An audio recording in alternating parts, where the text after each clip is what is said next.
चलो tax audit अपन start करते हैं। ऑडिट अंडर फिस्कल लॉस को मैं सिर्फ टैक्स ऑडिट बोल रहा हूँ क्योंकि पहले तुम्हारे फिस्कल लॉस में as such GST, income tax, जितने भी तुम्हारे फिस्कल लॉस है उसके अंदर जो ऑडिट हो रहा है तो उसमें जीएसटी ऑडिट भी था। But since you must all be aware about the fact कि जीएसटी ऑडिट सीए के इससे हट गया है। आई मीन टू से कि सीए जीएसटी ऑडिट करने की सीए को जरूरत नहीं है। You can self certify GSTR 9C जो है 9C को तुम सेल्फ सर्टिफाई कर सकते हो। तो अपने सिलेबस से भी जीएसटी ऑडिट तो नहीं है। जीएसटी ऑडिट अपने सिलेबस में नहीं है। अपन को ऑडिट अंडर फिस्कल लॉ में यानी क्या देखना है, सिर्फ ऑडिट अंडर फिस्कल लॉ में मैंने बताया सिर्फ और सिर्फ अपन को यहाँ पे पढ़ना है टैक्स ऑडिट। सिर्फ अगर मैं कुल मिला के बात करूँ तो टैक्स ऑडिट पढ़ना है।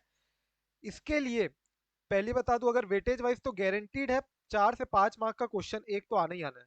पक्का पक्का है, तो छोड़ के जाने का सोचना भी मत। फिर भी मुझे पता है कई लोग छोड़ के जाएंगे, जो लोग पर्टिकुलरली सिर्फ ग्रुप 1 को फोकस कर रहे हैं, ग्रुप 2 टारगेट किया हुआ नहीं है या फिर ग्रुप 2 पहले से क्लियर किया हुआ नहीं है। मतलब कुल मिला के अगर तुम्हारा डीटी किया हुआ नहीं है तो कई लोग सोचते हैं कि नहीं करके जाए, छोड़ दे, इतना बड़ा चैप्टर उतना पल्ले नहीं पड़ रहा है। बहुत इजी है, ऐसा उतना नॉलेज की जरूरत नहीं है जितना तुम्हारे को बेसिक एक नॉलेज रहता है ना। तुम्हारा आर्टिकलशिप का नॉलेज हो, तुम्हारा आईपीसीसी में जो डीटी का पीजीबीपी चैप्टर है, मेन जो चैप्टर है तुम्हारा पीजीबीपी, और थोड़ा बहुत टीडीएस चैप्टर, तो ऐसा उसका थोड़ा बहुत नॉलेज हो, अदर सोर्सेज का थोड़ा बहुत नॉलेज हो चैप्टर का, तो भी हो जाता है। तो भी हो जाता है। और नहीं भी है तो भी यहाँ पे अपन आराम से इजीली इसको कवर कर लेंगे।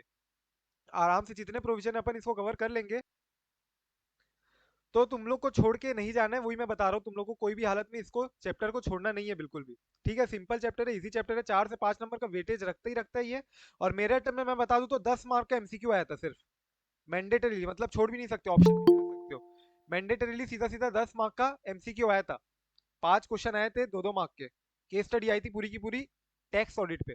सिर्फ और सिर्फ टैक्स ऑडिट पे एक केस स्टडी आई थी 10 मार्क की। तो इंपॉर्टेंट चैप्टर है, छोड़ के नहीं जा सकते। चैप्टर इजी है, ऐसा कुछ है नहीं। तुमको प्रोविजन दिमाग में रखना है, क्लॉज दिमाग में रखना है, क्लॉज नंबर याद करना है। क्या पूछोगे कई लोग बाद में, तो ऑफकोर्स याद करना है। ये 5 मार्क के 2 क्वेश्चन जो आए थे ना, मैं बताया मेरे टाइम में, इसमें से एक क्वेश्चन था 2 मार्क का, जो कि सिर्फ क्या था, कॉस्ट ऑडिट का कौन सा क्लॉज है, कॉस्ट ऑडिट का क्लॉज नंबर बताओ। एमसीक्यू था कॉस्ट ऑडिट का क्लॉज नंबर। तो क्लॉज नंबर याद करना है। जहां पे मैं कुछ 3-4 क्लॉज में बताऊं तो वहां पे सब क्लॉज भी याद करना है। जहां पे कई कई जगह बताऊंगा जो क्लॉज में, वहां पे सब क्लॉज भी याद करना है। बाकी क्लॉज नंबर याद करने हैं क्या? हाँ, करने हैं। ठीक है। 2 या 3 बार आ चुका है ऑलरेडी, क्लॉज नंबर पूछ चुका है सिर्फ और सिर्फ क्लॉज नंबर एमसीक्यू में। तो कोई भी इधर उधर कुछ भी बोले क्लॉज नंबर याद करने की जरूरत नहीं है, तो कुछ भी नहीं मानना है, क्लॉज नंबर याद करना है, मान के चलो। और प्रोविजन अपन को इजीली हो जाएगा mostly, I hope so. DT portion सबका फ्रीक्वेंटली दिमाग में रहता ही है, राइट। तो अभी आ जाओ audit under direct tax loss में। मैंने बताया इनकम टैक्स एक्ट में कहाँ कहाँ पे ऑडिट लगेगी अगर, तो अपन को 3 पोर्शन कवर करने हैं। एक हो गया सेक्शन 12 में, तुम लोग ने अगर ट्रस्ट वाला चैप्टर किया होगा सीए फाइनल का, audit of public trust. So section 12 जहाँ पे अपन सेक्शन 11 में एग्जामेशन लेते हैं, explanation one two clause 1 of subsection 1 of section 11 जो था तुम्हारा। तो सेक्शन 11 में जो एग्जामेशन लेते हैं 15% ऑलरेडी रहता है, प्लस तुम जितना खर्चा करोगे वो एग्जाम होता है। तो वो सब में भी ऑडिट करवाने की जरूरत पड़ सकती है। अगर अगर तुम्हारे जो नेट इनकम है, मतलब जो इनकम है बिफोर टेकिंग दिस एग्जामेशन, अगर वो बेसिक एग्जामेशन लिमिट के ऊपर है, तो तुम्हारी इनकम है वो बेसिक एग्जामेशन लिमिट के ऊपर आ रही है, तो उस केस में तुमको तुमको सीए की ऑडिट करवानी पड़ेगी, उसके बाद तुम ये एग्जामेशन ले सकते हो। तो ये अपन पढ़ेंगे सेक्शन 12, यहाँ पे छोटा सा है, छोटा सा सेक्शन है। सिमिलरली 35D और 35E का सेक्शन अपन को देखना है। एंड मेन अपन को पढ़ना है 44AB के अंदर जो टैक्स ऑडिट करते हैं अपन। तो 44AB के अंदर टैक्स ऑडिट अगर मैं कुल मिला के बोलूँ तो ये जो 2 पोर्शन है, ये 2 पोर्शन 1% अगर करेगा, और ये वाला जो पोर्शन है तुम्हारा 99% वेटेज है, समझ के चलो। तो 99% चांस है यही से आने की, स्टिल 1% चांस है यहाँ से कोई एमसीक्यू आ जाए। दो छोटा सा 2 मिनट का पोर्शन है सेक्शन 12 और सेक्शन 35D और 35 के अंदर जो ऑडिट करते हैं। तो सबसे पहले अपन उन दोनों को कवर कर लेते हैं। ऑडिट अंडर सेक्शन 12 वाले में देखो, पब्लिक ट्रस्ट का अगर तुम लोग को याद है कुछ तो याद आ जाएगा, नहीं तो मैं बता रहा हूँ तुम लोग को, ध्यान से सुनना। तुमको अगर सेक्शन 12 में अगर एग्जेम्पशन लेना है तुमको, इनकम टैक्स एक्ट के सेक्शन 12 में ट्रस्ट को तुम लोग को पता है एग्जेम्पशन रहती है कि वो जितना खर्चा करे सब अलाउ हो जाएगा। और उसको अलग से 15% सेट असाइड करने को मिलता है कि इनकम का जितना 15% है टर्नओवर का, रेवेन्यू का, उसका खर्चा तुमको मान लिया जाता है डीम्ड खर्चा। उसके अलावा और खर्चे जो जो करते हो, कैपिटल एक्सपेंडिचर भी उस साल खर्च, यानी तुम एक्शन एक्सपेंस ले सकते हो। जिस साल तुम कैपिटल एक्सपेंडिचर कर रहे हो। तो ये जो खर्चे लेते हो तुम अंडर सेक्शन 11 और सेक्शन 12 में, इसके लिए तुम्हारी एक कंडीशन है कि तुमको रजिस्ट्रेशन कराना पड़ेगा अपने ट्रस्ट का, रजिस्ट्रेशन करवाना पड़ेगा अपने ट्रस्ट का within 1 year from the date of creation of the trust.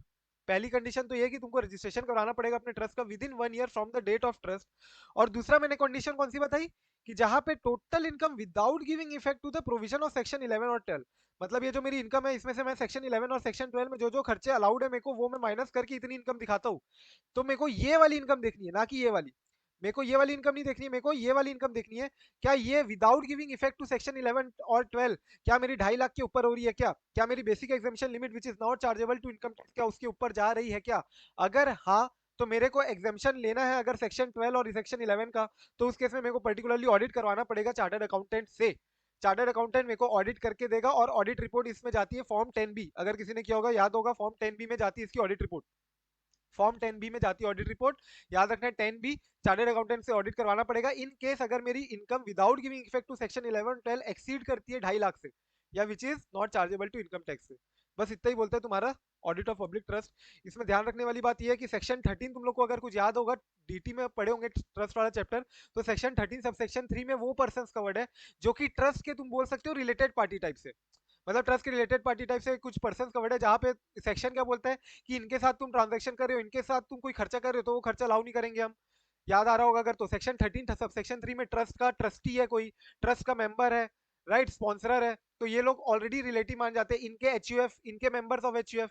तो इनके साथ अगर तुम खर्चा कर रहे हो, इनके साथ कोई ट्रांजेक्शन कर रहे हो, तो ये नहीं माना जाता है। तो सेक्शन 13 सब सेक्शन 3 में कौन कौन पर्सन कवर्ड है, ये मैनेजमेंट, तुम ट्रस्ट के जो मैनेजमेंट है उससे list of person covered in section 13 sub section 3 ले लोगे। और ये जो लिस्ट देगी ना मैनेजमेंट, उसको तुम सही मान लो, कोई दिक्कत की बात नहीं है, सही मान लो, यही लिखा हुआ है। तो एक बार देख लो, कोई डाउट है क्या इसमें? Section 12A।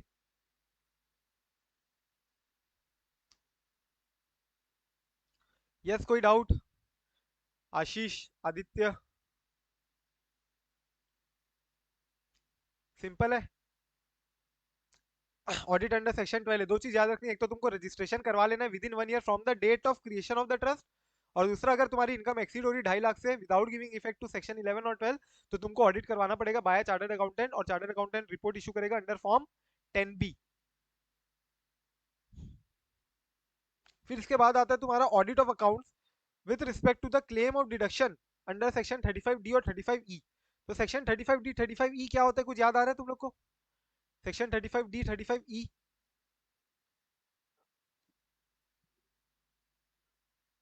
तो तुम 35D में कोई नया इंडस्ट्रियल यूनिट या कोई नई यूनिट इस्टेब्लिश करते हो, तो उससे रिलेटेड जो खर्चे किए हुए रहते हैं, उससे रिलेटेड जो खर्चे किए हुए रहते हैं, वो तुमको 1/10, मतलब हर साल 1/10 खर्चा अलाउ होता है। दैट इज 10 ईयर्स में अमोर्टाइज होता है, 10 ईयर्स में अमोर्टाइज होता है। लेकिन उसमें कंडीशन है, तुम लोग देखोगे तो 35D में जितना तुम खर्चा अमोर्टाइज कर रहे हो ना 10 सालों में, उसके लिए वो खर्चा जो तुम कर रहे हो अमोर्टाइज, उसकी ऑडिट करवानी पड़ेगी तुमको। कुल मिला के मैं बोलूँ तो तुम जिस खर्चे के बेसिस, जिसके बेसिस पे, जिस फाइनेंशियल स्टेटमेंट के बेसिस पे वो खर्चे को ले रहे हो, 1/10 हर साल ले रहे हो, वो तुमको फाइनेंशियल स्टेटमेंट की ऑडिट करवानी पड़ेगी। 35D ये बोलता है। 35E बोलते हैं तुम अगर एक्सपेंडिचर किए हो मिनरल्स एक्सट्रैक्शन में, प्रोस्पेक्टिंग ऑफ मिनरल्स एक्सट्रैक्शन वगैरह में खर्चा किए रहते हो, तो ये भी तुमको अलाउ होता है 1/5 एवरी ईयर, मतलब जितना खर्चा है उसको तुम 5 सालों में अमोर्टाइज कर सकते हो। तो इसके लिए भी इनकम टैक्स बोलता है कि तुम्हारा कोई भी अंडर एनी अदर लॉ में ऑडिट किया हुआ होना चाहिए। इसलिए 35E में कंपनी और कोऑपरेटिव सोसाइटी को तो जरूरत नहीं है ऑडिट करवाने की। क्यों क्यों क्यों क्यों? क्योंकि कंपनी और कोऑपरेटिव सोसाइटी की ऑलरेडी ऑडिटोरी under their respective act. Company की ऑडिटोरी under companies act, cooperative society की ऑडिटोरी अंडर कोऑपरेटिव सोसाइटी एक्ट। ठीक है, कोऑपरेटिव सोसाइटी एक्ट में मैंडेटरी ऑडिट करवाना, although it is not mandatory to be done by chartered accountant, but still it is mandatory to be done audit. Company act में audit करवाना जरूरी है, that too by a chartered accountant firm on ली। तो company और cooperative society के अलावा कोई और पर्सन 35E का खर्चा लेना चाहता है, तो उसको उसके केस में इनकम टैक्स एक्ट के अंदर ऑडिट करवानी पड़ेगी, सो डेट इनकम टैक्स एक्ट में उसको डिडक्शन अलाउ हो इसका 1/5 बस इतना ही बोलते हैं 35D और 35E। अपना देखो ये तो ऑडिट्स कवर हो गए, फिर ये कवर हो गया, ये कवर हो गया। अब अपने पास सिर्फ बचा है काम क्या करना है, 44AB टैक्स ऑडिट अपन को बस कवर करना है।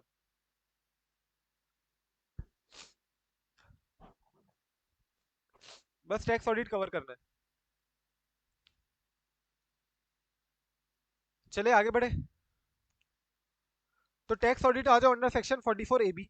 एप्लीकेबिलिटी वाइज तुम लोग को याद होगा अगर कुछ, तो तुम लोगों ने भी जानते ही होंगे।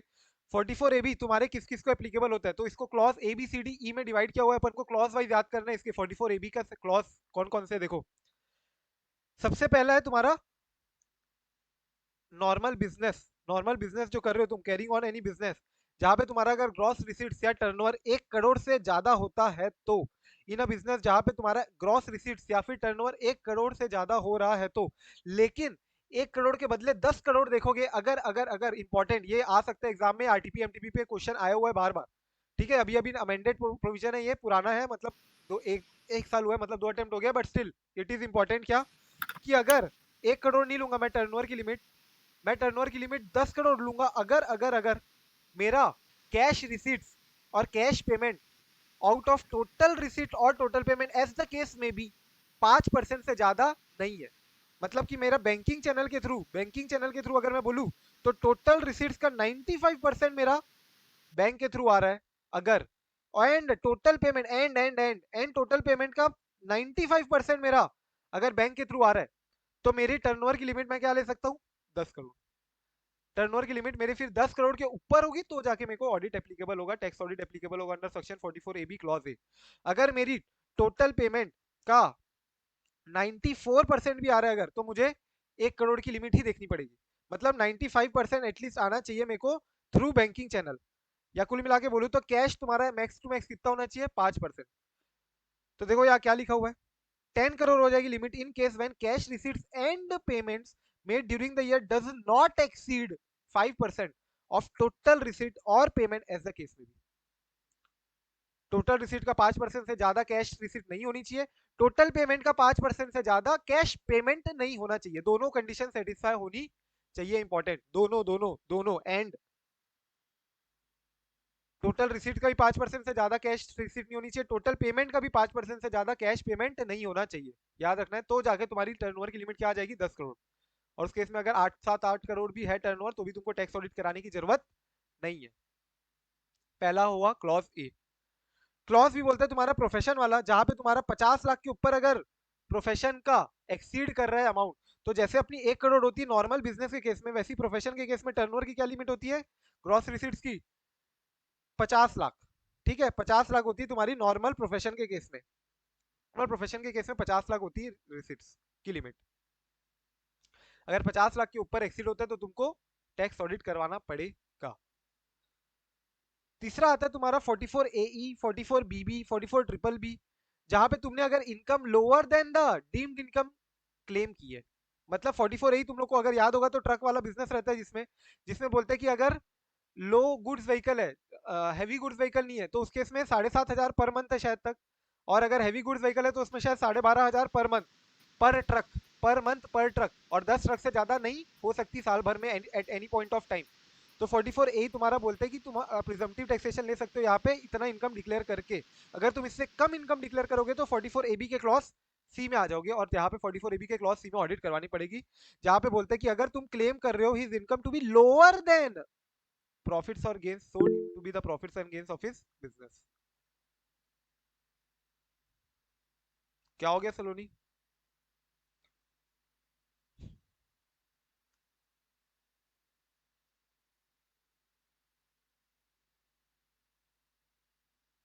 जैम फाइल क्या है?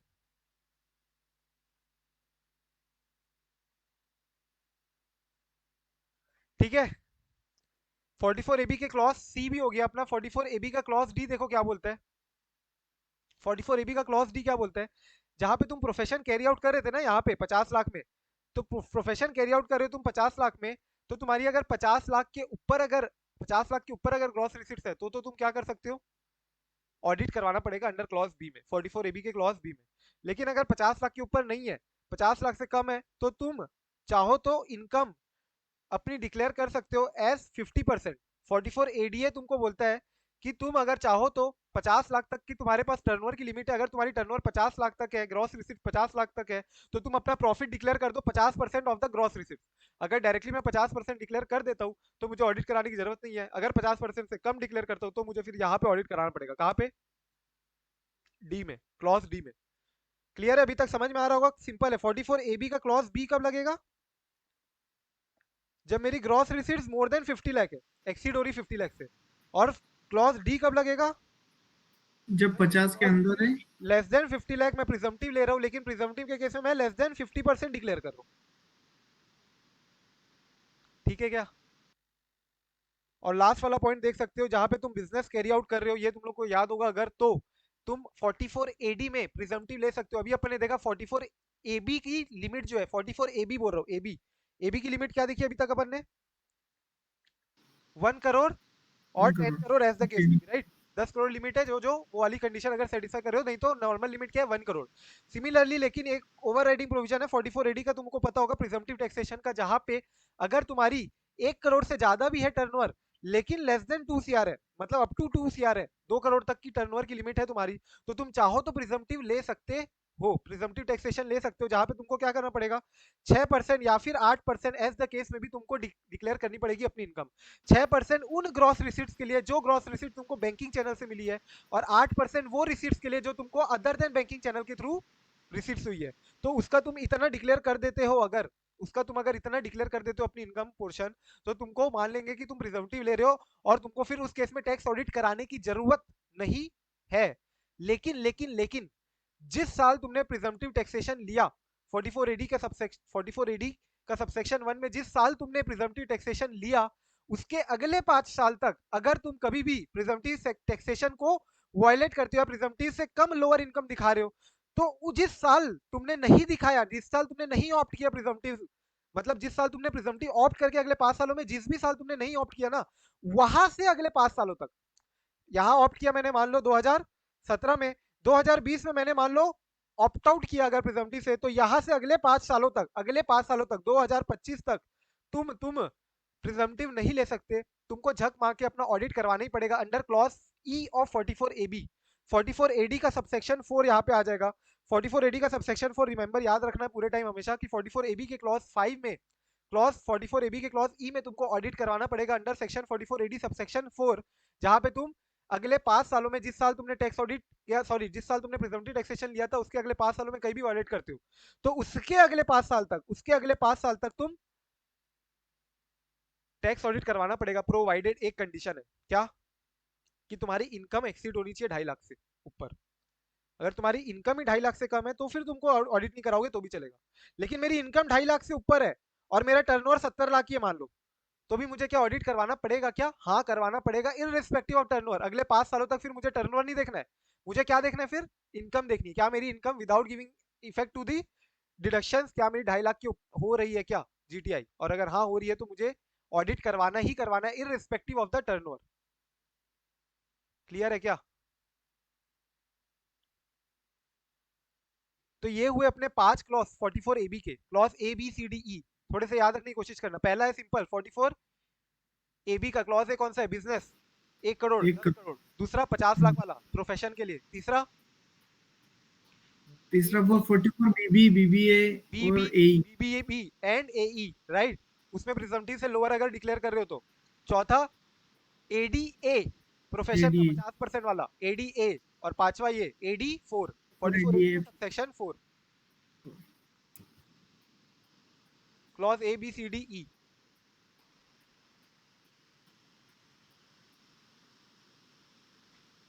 इसके बाद देखोगे अब तो,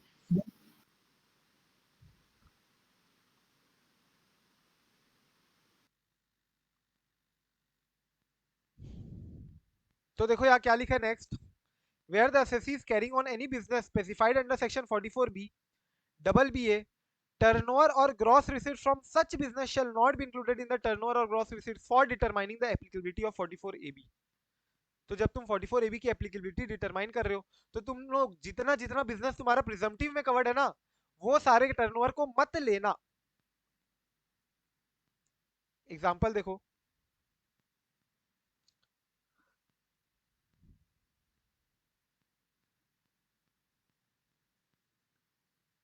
मेरा एक बिजनेस है साड़ी का,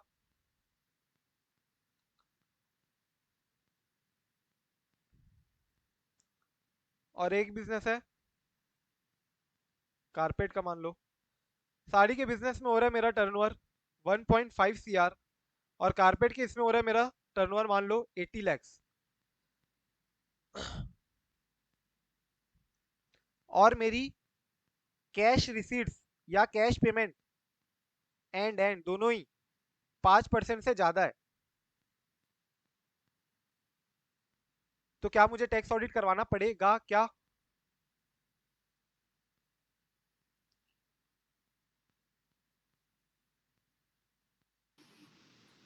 क्या मुझे हाँ, टैक्स ऑडिट कराना करवाना पड़ेगा। पड़ेगा क्या? कराना पड़ेगा, यस। सोचो एक बार। 2.3। सिर्फ साड़ी वाले में करवाना पड़ेगा। साड़ी वाले में करवाना पड़ेगा और इसमें नहीं करवाना पड़ेगा। सर 44B और BBA क्या है? आवाज नहीं आई थी, एक बार वो बताओ। 44 बी और डबल बी है वो तुम्हारा एयरक्राफ्ट बिजनेस, शिपिंग बिजनेस, वो सब वाला रहता है। तो ये पर्टिकुलरली मैं इस क्लॉज से नहीं पूछ रहा हूँ तुमको अभी क्वेश्चन, मैं जनरल क्वेश्चन एक पूछ रहा हूँ, जनरली पूछ रहा हूँ एक। कलेक्टिव इनकम ऑफ इंडिविजुअल क्या बोल रहे हो? Yes, because collective income of individual, collective देखना है बोल रहे हो। हाँ, लेकिन मैंने हाँ, अभी ये बताया ना कि जहां जहां जिसको मैं प्रिजम्पटिव में लेता हूँ उसको मैं नहीं लूंगा। यहाँ पे मैं ऑडिट नहीं कराऊंगा। मैं इसको 44 एडी में लूंगा, और ये मेरा ग्रॉस रिसिप्ट के कैलकुलेशन में ये वाली फिर मैं नहीं कैलकुलेट करूंगा। क्यों? क्योंकि जिसको मैं प्रिजम्पटिव में लेता हूँ उसको मैं कैलकुलेट नहीं करता हूँ। समझ में आ रहा है क्या?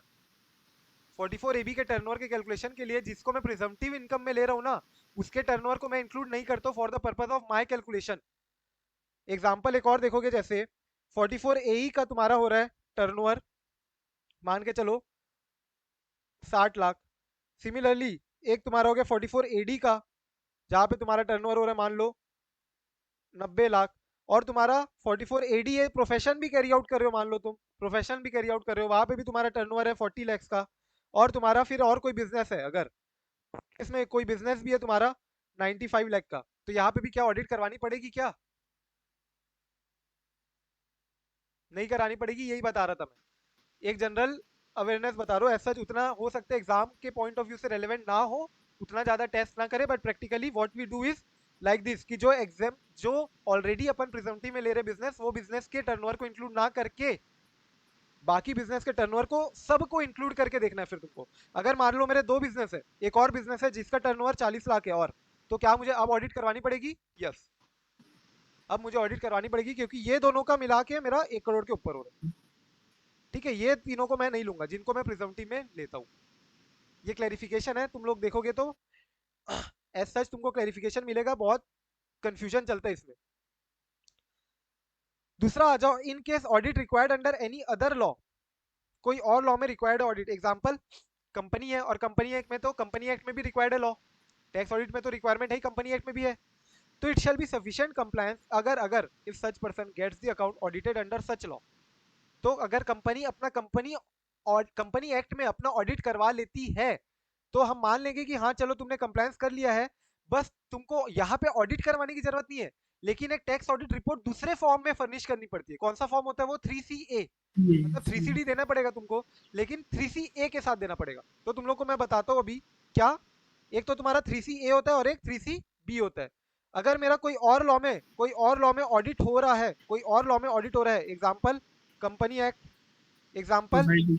LLP act, example cooperative society act, या फिर दूसरा क्या, दूसरा मेरा कहीं और अदर कवर नहीं हो रहा है, लाइक कोई और इंडिविजुअल कवर नहीं हो रहा है, ऐसे। जैसे कि एग्जाम्पल पार्टनरशिप फर्म कहीं और मेरा ऑडिट नहीं हो रहा है। तो जहां मेरा अगर कहीं और ऑडिट हो रहा है, तो मेरे को 3CD तो देना ही है। टैक्स ऑडिट में मेरे को 3CD तो देना ही है। 3CD in the sense management पूरे पर्टिकुलर जो अपन देखेंगे, सारे क्लॉजेस 3CD के वो भर के देगी मैनेजमेंट, अपन को उसको वेरीफाई करना है। तो वेरिफिकेशन तुमको 3CD का तो करना ही करना है। तुमको 3CD का वेरीफाई करके ये तो बतानी है कि क्या 3CD के जितने पर्टिकुलर्स मेंशन्ड है वो ट्रू एंड करेक्ट है कि नहीं, ट्रू एंड करेक्ट। ये तो तुमको बताना ही है, लेकिन किस फॉर्म में बताओगे तुम? 3CA में। यहाँ पे ऑडिट नहीं कर रहे हो तुम, ऑडिट नहीं करोगे क्योंकि ऑडिट ऑलरेडी किया हुआ है, तो वही ऑडिट रिपोर्ट चिपका दोगे इसके साथ, ठीक है। लेकिन अगर तुम्हारा ऑडिट कहीं भी हुआ हुआ नहीं है तो तुमको यहाँ पे 3CB एंड 3CD देना पड़ता है। मतलब 3CD का ट्रू एंड करेक्ट तो तुम बताते ही बताते हो, 3CB में एडिशनली ट्रू एंड करेक्ट के अलावा, ट्रू एंड करेक्ट के अलावा तुम्हारा true and fair of the financial statement भी बताना पड़ता है। क्या मेरे financial statement true and fair view दे रहे हैं या नहीं? 3CB का फॉर्मेट अगर तुम लोग देखोगे, अभी नीचे अपन देखेंगे, तो 3CB में तुमको दो चीज दिखेगी, क्या मेरे financial statement true and fair view है, ये भी ऑडिटर बताता है, और क्या 3CD के जो पर्टिकुलर्स है वो ट्रू एंड करेक्ट है कि नहीं, वो भी वेरीफाई करके देता है। तो 3CB तब जाती है जब ऑडिट नहीं हुआ हुआ है अंडर एनी अदर लॉ, और अगर ऑडिट हुआ हुआ है already under any other law, तो यहाँ पे हमको ऑडिट नहीं करना है, मेरे को बस 3CD के ट्रू एंड करेक्टनेस पे वेरिफिकेशन करके बता देनी है अंडर फॉर्म 3CA में, 3CA विद 3CD। क्लियर है क्या ये? तो यही बोल रहा है यहाँ पे। तो तुम्हारा सफिशिएंट कंप्लायंस हो जाएगा अगर तुम स्पेसिफाइड डेट में फर्निश कर देते हो तुम्हारी audit report date as required under any such other law and a further report by an accountant in the form prescribed under this section. ठीक है।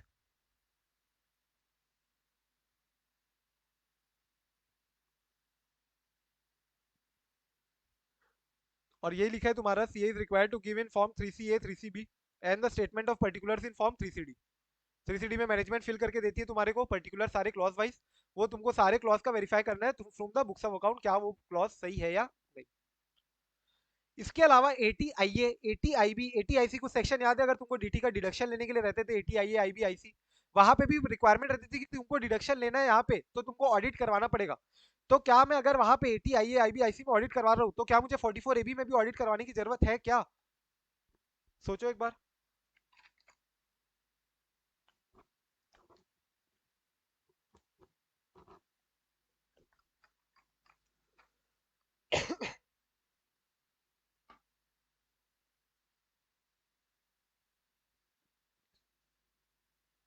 हाँ बोलो बोलो। नहीं, क्यों कराने की जरूरत है? इनकम टैक्स एक्ट के अंदर ही हो रहा है ना वो भी। नहीं तो वहां पे वो ऑडिट उस डिडक्शन पर्पस के लिए रहती है ना। अब 35D 35E में भी ऑडिट करवा रहे हो, लेकिन अगर टैक्स ऑडिट जो है 44AB वो तो पूरे financial statement as a whole पूरे पर्टिकुलर्स अलग से फॉर्मेट दिया हुआ है कि ये 3CD के ये पर्टिकुलर क्लॉजेस है, इस क्लॉजेस का ट्रू एंड करेक्टनेस हमको पता करना है, तो वो अलग पैरामीटर्स पे ऑडिट हो रहा है। और ATIA IB का तो अलग पैरामीटर्स पे ऑडिट हो रहा है, वो फाइनेंशियल स्टेटमेंट भी देख रहे हो उसमें, और पर्टिकुलरली वो डिडक्शंस जिस स्पेसिफिक डिडक्शन को ले रहे हैं उसकी ऑडिट। Income based audit. ठीक है, तो इनकम बेस्ड ऑडिट बोल रहे हैं जैसे कि ये सही है। और ऊपर में जो अपन 35DE में भी देखे थे वो खर्चा जो कर रहे हो उसके ऑडिट, पर्टिकुलरली FS में जो वो खर्चा है उसकी ऑडिट करना। और यहाँ पे तो तुम्हारा 3CD पर्टिकुलर जो है वो मेन है इंपॉर्टेंट, तो यहाँ पे तो वो ऑडिट होगी ही होगी इररिस्पेक्टिव ऑफ द फैक्ट कि तुम कहीं और ऑडिट करवा रहे हो कि नहीं। तो ये तुमको याद रखना है, कंफ्यूज मत हो जाना, ये क्वेश्चन आ सकते हैं बिल्कुल, एज एन MCQ भी आ सकते हैं 2 मार्क के लिए। अभी तक अपन जितना पढ़ रहे हैं ना, छोटी छोटी सारी बातें MCQ में आ सकती है। अभी तुमको फिर इसके बाद ये इंपॉर्टेंट 4 मार्क के लिए आता है क्वेश्चन कई बार, टर्नओवर कैलकुलेशन। टर्नओवर कैलकुलेशन के लिए तुम लोग ही बताते जाओ फटाफट, क्या जो डिस्काउंट अलाउ होता है मुझे at the point of sale, sale के पॉइंट ऑफ टाइम पे जो डिस्काउंट मुझे अलाउ होता है, क्या मैं उसको माइनस कर सकता हूँ क्या मेरे टर्नओवर में से? हाँ। मतलब क्या मैं उसको इंक्लूड करूंगा क्या? नहीं, जो डिस्काउंट मुझे अलाउ है उसको मैं इंक्लूड नहीं करूंगा, वो 100 माइनस 10 90 लूंगा मैं, 90।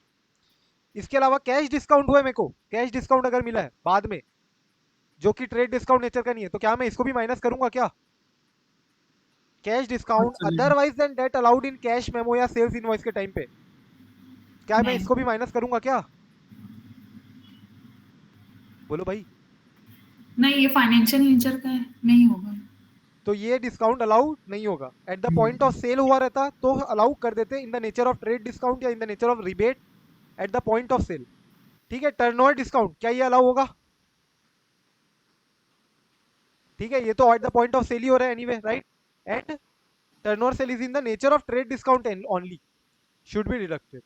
Special rebate allowed can be deducted अगर वो in nature of trade discount है तो। अगर लेकिन if it is in the nature of commission on sale तो इसको नहीं करोगे, तब तुमको कोई रिबेट मिल रही है अलग से, और ये तुमको रिबेट इसलिए मिल रही है क्योंकि तुमने बहुत ज्यादा सेल किया या तुमने बहुत ज्यादा माल खरीदा हुआ है, एज सच वो उस नेचर का है, कमीशन नेचर का है, तो फिर उसको डिडक्ट नहीं करना है। लेकिन at the point of sale जो ट्रेड डिस्काउंट नेचर का होता है, स्पेशल तुमको रिबेट दी जा रही है क्योंकि तुम इस साल में इतना इतना इतना खरीदे हो, तो उस केस में हम इसको माइनस करेंगे, इसको रेवेन्यू में नहीं जोड़ेंगे। Price of goods return should be deducted from the turnover. तो मुझे बताओ एक बार फटाफट से, क्या अगर 2018-19 में मैंने माल बेचा था और 2022-23 में मुझे माल रिटर्न हो रहा है, तो क्या मैं 2018-19 का जो सेल्स हुआ था वो रिटर्न में को इस साल हो रहा है, तो क्या मैं इसको सेल्स रिटर्न में इंक्लूड माइनस कर सकता हूँ क्या? कर हाँ कर सकते हैं, सकते। राइट? क्योंकि sales return does not relate to the sales pertaining to the financial year. Sales return relates pertaining to the financial year in which return is taking place. ठीक है, जिस साल रिटर्न हो रहा है वो इंपॉर्टेंट है, ना कि जिस साल सेल हुआ था। Similarly sale proceeds of any share security debenture, क्या ये शेयर सिक्योरिटी डिवेंचर बेच रहे हो तो इसको भी टर्नओवर में इंक्लूड करोगे क्या? नहीं करेंगे। लेकिन क्या अगर शेयर सिक्योरिटी डिवेंचर मेरा स्टॉक इन ट्रेड है, मतलब मैं तो इन्वेस्टमेंट करेंगे। कंपनी हूं, तो मैं तो करूंगा ना उस केस में, वो फिर तब मेरे टर्नओवर में इंक्लूड होगा। ऐसा एकदम लॉजिकल पोर्शन है पूरा का पूरा। आ जाओ फटाफट से एक बार क्वेश्चन देखते हैं। Partnership firm engaged in trading of electronic goods is expecting a turnover of 165 lakhs in the financial year 21-22। बोलो टैक्स कराना ऑडिट होगा कि पड़ेगा। नहीं? कराना पड़ेगा प्रोवाइडेड कि अगर 5% वाली चीज भी लिख देंगे कि 10 करोड़ की लिमिट मिल जाएगी, कैश तो, पेमेंट और कैश रिसीट। तो ऑडिट करवाना पड़ेगा बोल रहे हैं अरविंद।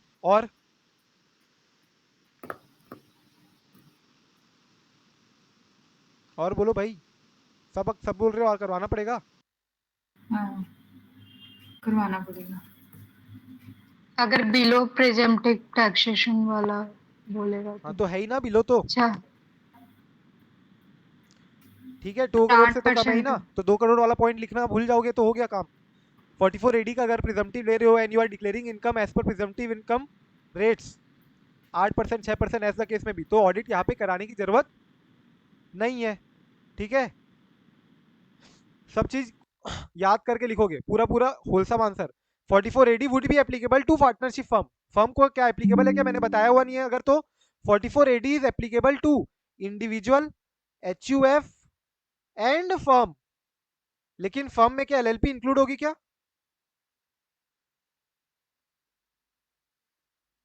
एक्सक्लूडिंग LLP, ये याद रखना है तुमको।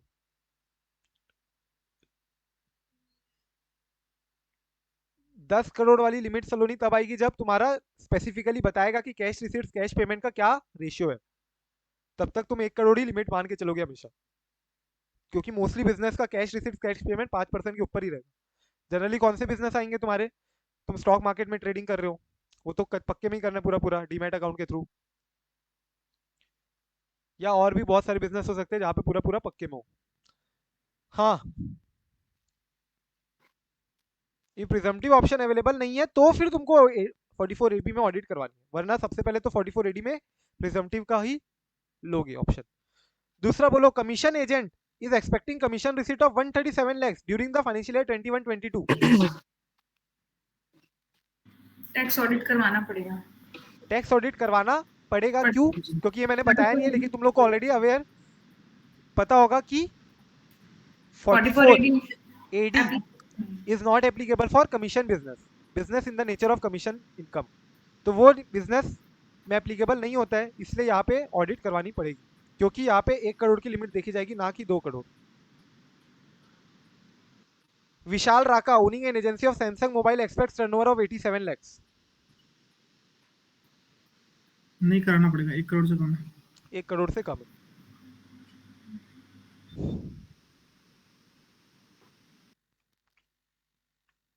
कहीं किसी को अभी तक डाउट है तो पूछ लो, नहीं तो अपन फिर टैक्स ऑडिटर देखते हैं, हो कौन सकता है टैक्स ऑडिटर।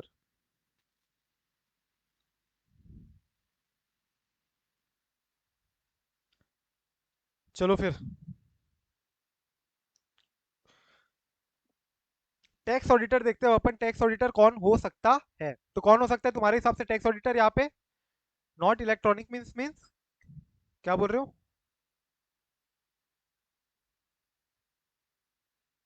वो उसने क्वेश्चन पूछा था तो उसका आंसर करा था, हो गया क्लियर। अच्छा, इलेक्ट्रॉनिक गुड्स। इलेक्ट्रॉनिक गुड्स नहीं, बैंकिंग चैनल बोल रहा था मैं। इलेक्ट्रॉनिक चैनल कुछ नहीं होता है, बैंकिंग चैनल होता है।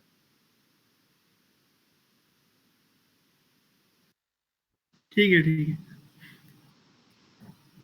क्या समझ रहे हो तुम लोग?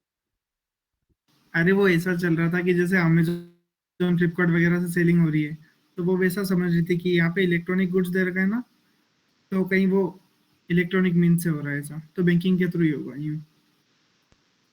मैंने बताया ना, जब तक स्पेसिफिकली नहीं बताया हुआ है। एजेंसी ऑफ सैमसंग मोबाइल है तो एनीवे, ये वाले की बात कर रहे हो ना, राका, विशाल राका।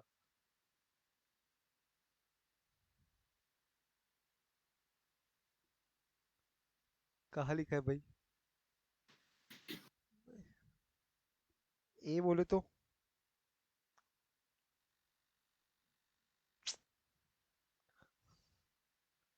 कहाँ लिखा है? ऐसा कुछ नहीं लिखा है। टैक्स ऑडिटर में आ जाओ जल्दी से। अकाउंटेंट ही टैक्स ऑडिट कर सकता है। आप अकाउंटेंट बोले तो जहां जहां इनकम टैक्स में अकाउंटेंट वर्ड यूज होता है, तो उसका मतलब क्या होता है? Chartered accountant. चार्टर्ड अकाउंटेंट कौन सा चार्टर्ड अकाउंटेंट? जिसके पास वैलिड सीओपी हो। वैलिड सीओपी हो under section 6 subsection 1 of the act. लेकिन वो चार्टर्ड अकाउंटेंट को इंक्लूड नहीं करेंगे, मतलब कि ये सारे नीचे ये दिए हुए बंदे, नीचे दिए हुए सीएस डिस्क्वालीफाई हो जाएंगे to become a tax auditor अगर in case of an company section 141 subsection 3 में तुम डिस्क्वालीफाइड हो। अगर मतलब अगर कंपनी एसएससी है तुम्हारी और कंपनी का टैक्स ऑडिट करने जा रहे हो, तो तुम कंपनी का टैक्स ऑडिट नहीं कर पाओगे अगर तुम कंपनी ऑडिटर ही नहीं बन सकते हो। कंपनी ऑडिटर में कब नहीं बन सकते हो? अगर मैं 141 सबसेक्शन 3 में डिस्क्वालीफाइड हूँ। तो अगर तुम कंपनी ऑडिटर नहीं बन सकते हो, तो तुम टैक्स ऑडिटर भी नहीं बन सकते। ठीक है। दूसरा, other than above, that is non company SSC के केस में, अगर तुम्हारी फर्म है तो तुम फर्म के अगर पार्टनर हो तो तुम टैक्स ऑडिटर उसके नहीं बन सकते। अगर एओपी या एचयूएफ है तो तुम एओपी एचयूएफ के मेंबर हो तो तुम टैक्स ऑडिटर नहीं बन सकते। तो any partner of the firm और मेंबर और एसोसिएशन ऑफ द फैमिली, तो तुम उसके टैक्स ऑडिटर नहीं कर सकते, टैक्स ऑडिट नहीं कर सकते हो। उसी एचयूएफ हो तो एचयूएफ के तुम मेंबर हो और तुम एचयूएफ की टैक्स ऑडिट करोगे। एओपी के मेंबर हो, एओपी की टैक्स ऑडिट नहीं करोगे। सिमिलरली अगर ट्रस्ट या इंस्टीट्यूशन है, तो मैंने अभी बताया था ना सेक्शन 13 सबसेक्शन 3 में जो रिलेटेड पर्संस कवर्ड होते हैं ट्रस्ट के, सेक्शन 13 सबसेक्शन 3, वो पर्सन के अंदर अगर तुम आ रहे हो तो भी तुम फिर ट्रस्ट की वो ऑडिट नहीं कर पाओगे, इनकम टैक्स ऑडिट। फिर इसके अलावा ये पर्सन अदर देन 1 एंड 2, मतलब ये 1 और 2 के अलावा person who is competent to verify the return under section 139। तो 139 में कौन कौन रिटर्न फाइल कर सकते हैं पता है तुम लोग को? जैसे पार्टनरशिप फर्म में दिया हुआ है, एनी मेजर पार्टनर, माइनर नहीं चलेगा, मेजर पार्टनर चलता है। याद आ रहा होगा, इससे रिलेटेड आईपीसीसी में क्वेश्चन आता था बहुत बार कि पार्टनर माइनर है तो क्या वो रिटर्न साइन कर सकता है? क्या नहीं, मेजर होना चाहिए। तुमको और घुमाता था क्या कि पार्टनर मेल मेल पार्टनर है या फीमेल पार्टनर है, तो ऐसा कुछ नहीं है, मेल ही होगा फीमेल पार्टनर होगा तो ही चलेगा, मेजर होना चाहिए। सिमिलरली एलएलपी के केस में डेजिग्नेटेड पार्टनर है, पॉलिटिकल पार्टी के केस में चेयरपर्सन है शायद। ऐसे अलग अलग पर्सन है जो कि रिटर्न तुम्हारा साइन कर सकते हैं। तो अगर तुम वो पर्सन के इस लिस्ट में आ रहे हो, अगर तुम रिटर्न साइन करने के वाले लिस्ट में आ रहे हो, तो तुम भी उसकी टैक्स ऑडिट नहीं कर सकते। इसके अलावा देखो क्या दिया हुआ है, any relative of any person refer to in sub clause 1, 2, 3। तो ये जो अपन ने ऊपर में पढ़ा ना 1, 2, 3, इन पर्सन तो कवर्ड है ही नहीं। ये पर्सन अगर तुम हो तो अलाउड ही नहीं है टैक्स ऑडिट करना तुमको। तुम्हारे ये जो रिलेटिव्स है, रिलेटिव्स मतलब मान लो फर्म, फर्म का जो पार्टनर है, पार्टनर तो फर्म की ऑडिट नहीं कर सकता, पार्टनर का रिलेटिव भी नहीं कर सकता। सिमिलरली ये इनके जो रिलेटिव है वो इसकी ऑडिट नहीं कर सकते। देन बाकी वाले एकदम कॉमन टाइप के कंपनी एक्ट वाले टाइप ही है, ऑफिसर और इंप्लॉई ऑफ द एसएससी, याद है? ऑफिसर या इंप्लॉई, या फिर पार्टनर या इंप्लॉयमेंट ऑफ द ऑफिसर और इंप्लॉई। मतलब ऑफिसर और इंप्लॉय भी कवर्ड है, कवर्ड नहीं है, ऑफिसर और इंप्लॉय भी टैक्स ऑडिट नहीं कर सकते, और ऑफिसर और इंप्लॉय का पार्टनर या इंप्लॉय भी नहीं कर सकता। ऑफिसर और इंप्लॉय या फिर पार्टनर और इंप्लॉयमेंट ऑफ एन ऑफिसर और इंप्लॉय। फिर तुम्हारा ये सेम टाइप के हो गए कंपनी एक्ट के, बस यहाँ पे डिफरेंस क्या है, an individual who or his relative or partner is holding any security of or interest in the SSC, provided relative के लिए वही सेम सेम एग्जाम्पशन है, 1 लाख तक की फेस वैल्यू ऑफ सिक्योरिटी तुम रोक रख सकते हो होल्ड, 1 लाख तक की सिक्योरिटी को होल्ड कर सकते हो, लेकिन किसके लिए? सिर्फ रिलेटिव के लिए। लेकिन तुम लोग को कंपनी एक्ट में याद होगा तो सेम इंडेटनेस के लिए क्या लिमिट थी? 5 लाख 5 5 लाख लाख थी। इंडेटनेस के लिए क्या लिमिट थी? 5 लाख। लेकिन क्या मेरा रिलेटिव को अलाउड था क्या वहां पे? नहीं। नहीं था ना, किसी को नहीं था। सबका मिला मुली के रिलेटिव और तुम्हारा कौन कौन है, पार्टनर और मैं, सब मिला मुली के मेरा 5 लाख के ऊपर नहीं होना चाहिए। लेकिन देखो यहाँ पे रिलेटिव को दिया हुआ है 1 लाख तक के लिए। यहाँ पे रिलेटिव में be indebted to the assessee for amount not exceeding 1 lakh rupees दिया हुआ है। ठीक है, तो ये थोड़ा सा याद रखना है तुमको।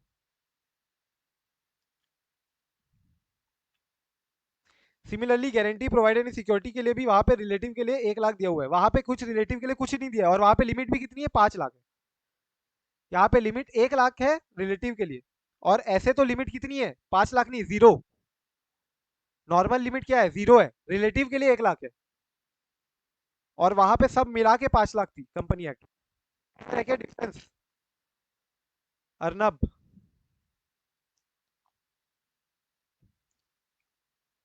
ठीक है, टैक्स ऑडिटर कौन हो सकता है कौन नहीं हो सकता, ये तुमको याद रखना पड़ सकता है। कई बार हो सकता है क्वेश्चन आ जाए यहाँ से, या फिर प्रोफेशनल एथिक्स में भी क्वेश्चन आ सकता है। बताया था ना प्रोफेशनल एथिक्स में इंडेटनेस की लिमिट, तुम अगर जिसकी ऑडिट कर रहे हो तो तुम उससे इंडेटेड नहीं रह सकते हो। इंडेटनेस की लिमिट कितनी दी हुई है प्रोफेशनल एथिक्स के हिसाब से? कितनी दी हुई है?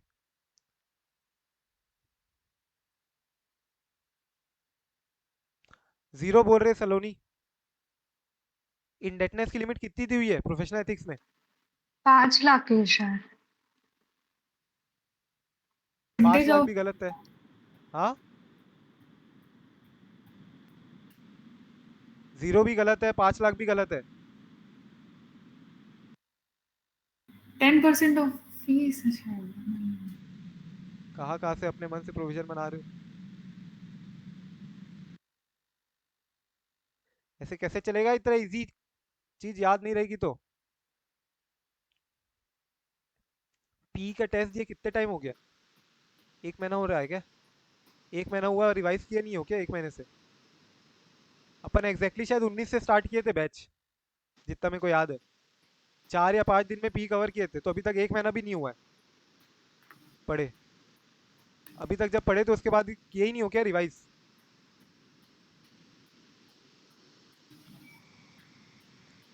1 लाख है, 1 लाख। जनरल जनरल मैंने बताया था, अगर कहीं एक्ट में दिया हुआ है, अगर एक्ट में दिया हुआ है तो वो एक्ट की लिमिट लेनी है तुमको। अपन ने क्वेश्चन देखा था, अगर कंपनी एक्ट में तुम ऑडिट बन रहे हो, स्टैट्यूटरी ऑडिट कर रहे हो कंपनी ऑडिट में, और तुम इंडेटेड हो 5 लाख, तो चलेगा क्या? चलेगा। 1 लाख नहीं है उस केस में, जो एक्ट में दी हुई है लिमिट वो है। लेकिन अगर एक्ट में लिमिट नहीं दी हुई है, एग्जाम्पल पार्टनरशिप फर्म, अगर एक्ट में लिमिट ही नहीं दी हुई है, तो फिर लिमिट क्या होगी तुम्हारी? 1 लाख। अभी जैसे अब इनकम टैक्स एक्ट में लिमिट दी हुई है, इनकम टैक्स एक्ट में लिमिट दी हुई है ना, क्या लिमिट दी हुई है?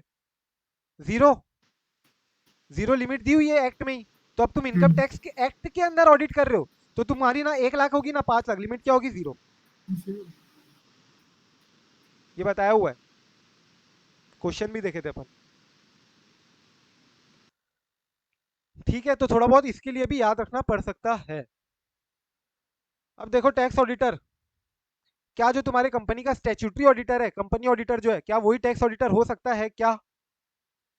जो कंपनी का स्टैट्यूटरी ऑडिटर है, क्या वही टैक्स ऑडिटर हो सकता है क्या? हाँ, हो ये तो तुम सकता लोगों ने प्रैक्टिकली देखा भी हो होगा, सकता है। कोई दिक्कत की बात प्रैक्टिकली नहीं भी है। किया है। जनरली होता भी ऐसा ही। शेड्यूल 1 पार्ट 1 क्लॉज 8 में याद आ रहा है क्या? क्या देखे थे अपन टैक्स ऑडिट से रिलेटेड? पहले तो बताओ शेड्यूल 1 पार्ट 1 क्लॉज 8 होता क्या है?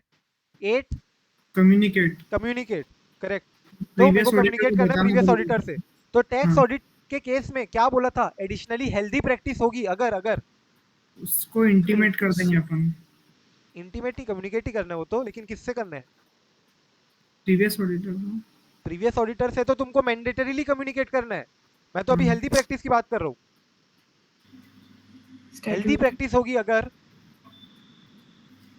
किसी और ऑडिट हो रही है तो उससे भी बात करना, मतलब किसी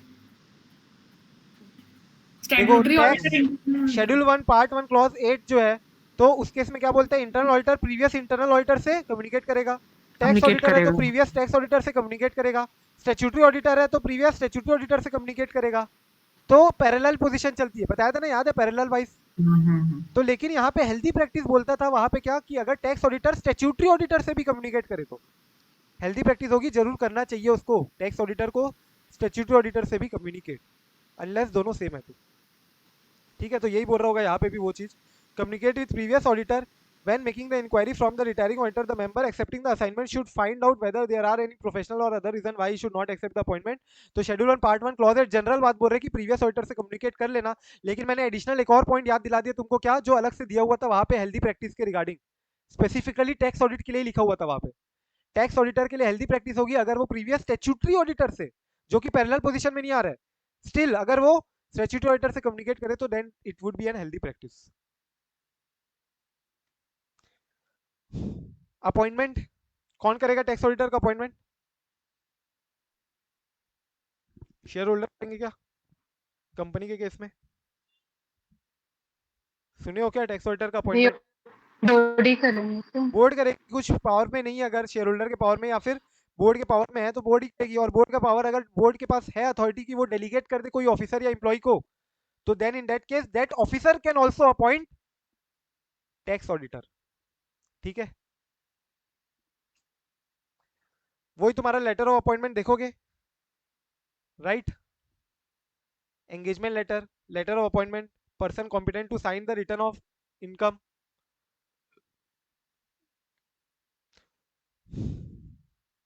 अगर तुम ही फाइनेंशियल स्टेटमेंट बना रहे हो, अगर तुम आए हो मेरे पास, मान लो कि सर मेरे एंटिटी का फाइनेंशियल स्टेटमेंट बना के दे दो, और फिर दो महीने बाद से आ गए सर वाह बहुत बढ़िया फाइनेंशियल स्टेटमेंट बनाया, क्या आप मेरे फाइनेंशियल स्टेटमेंट की टैक्स ऑडिट भी कर दोगे क्या? क्या मैं कर सकता हूँ क्या?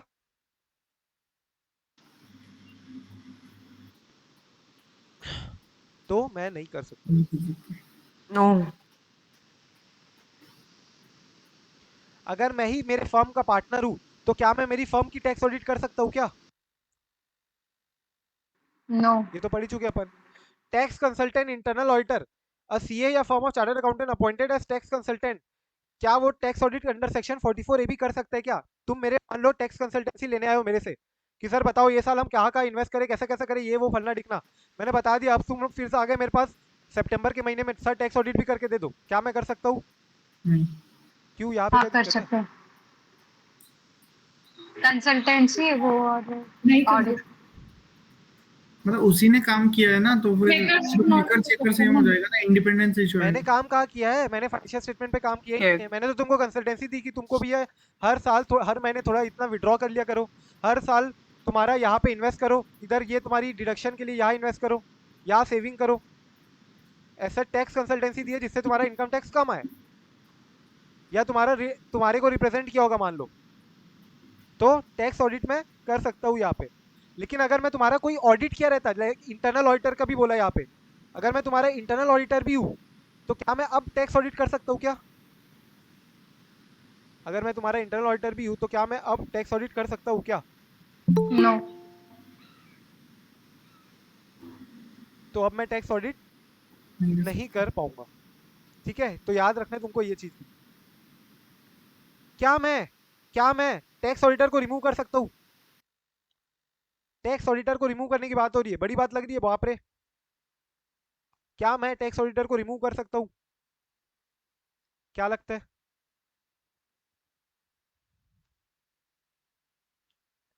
बोलो भाई। कर सकते हैं। कर सकते हैं, तुम्हारी मर्जी, अपॉइंट करो सर, मैंने तो अपॉइंट किया था आपको, मैं रिमूव भी कर दूंगी। वैलिड रीजन होना चाहिए ना कुछ, ऐसे थोड़ी। हाँ तो वैलिड रीजन क्या हो सकता है फिर? ऐसे तो बिल्कुल सही बोल रहे हैं अरविंद कि वैलिड रीजन होगा तभी रिमूव कर सकते हो, बिना ऐसे ही अड़म धड़म आए कभी कभी मन किया इसको अपॉइंट कर दिया रिमूव कर दिया, तो ऐसा अलाउड तो है ही नहीं बिल्कुल। रीजन हो सकते हैं कि सपोज तुम आए हो आखिरी आखिरी दिन में, या फिर 7-8 दिन पहले आए हो और तुमको दिख रहा है कि बहुत सारी ऑडिट अभी पेंडिंग है, फिर भी तुमने मेरे को ऑडिट दे दी, मैंने बोला चलो ठीक है मैं देखता हूँ कर लूंगा अगर हुआ तो। ऑलरेडी रात रात भर 2-2 3-3 बजे तक काम चल रहे हैं, लेकिन अब तुमको लग रहा है कि हर साल तुम हर दिन आ रहे हो, 27-28 तारीख तक आ रहे हो, डेली रात को 12-1 बजे तक बैठे रहते हो, लेकिन मैं बोलता हूँ हाँ हाँ थोड़ा और बैठो, और ऑडिट नहीं करवा के दे पा रहा हूँ मैं अभी भी तुम्हारी, नहीं चालू ही नहीं कर पा रहा हूँ, तो उस केस में हो सकता है तुम मेरे को रिमूव करके कोई और ऑडिटर के पास जाओ, क्योंकि ड्यू डेट के अंदर ऑडिट करवानी है। तो ये एक रीजन हो सकता है, वैलिड रीजन। या फिर दूसरा रीजन हो सकता है मैं अनजस्टिफाइड तुम्हारे क्वालिफाई कर रहा हूँ रिपोर्ट को, जबरदस्ती क्वालिफाई करो, तुमको समझ में आ रहा है कि जान मुझ के कुछ तो भी खुन्नस कर रहा है, पता नहीं क्या हो रहा है, but it is not justified at all. तो इस केस में चाहूँ तो फिर मैं रिमूव कर सकता हूँ। फिर अगर जो भी कंप्लेन करेगा, मैं अगर कंप्लेन करूँ तुम्हारी कि तुमने मेरे को रिमूव किया एज एन ऑडिटर, तो फिर तुम वहां पे अपना प्रूव करोगे फैक्ट्स कि ये अनजस्टिफाइड क्वालिफिकेशन वगैरह के कारण जैसा भी हो, बट वैलिड रीजन है तो फिर रिमूव कर सकता हूँ मैं टैक्स ऑडिटर को, वरना मैं रिमूव नहीं करूंगा। ठीक है, एक बार रीड कर लो ये।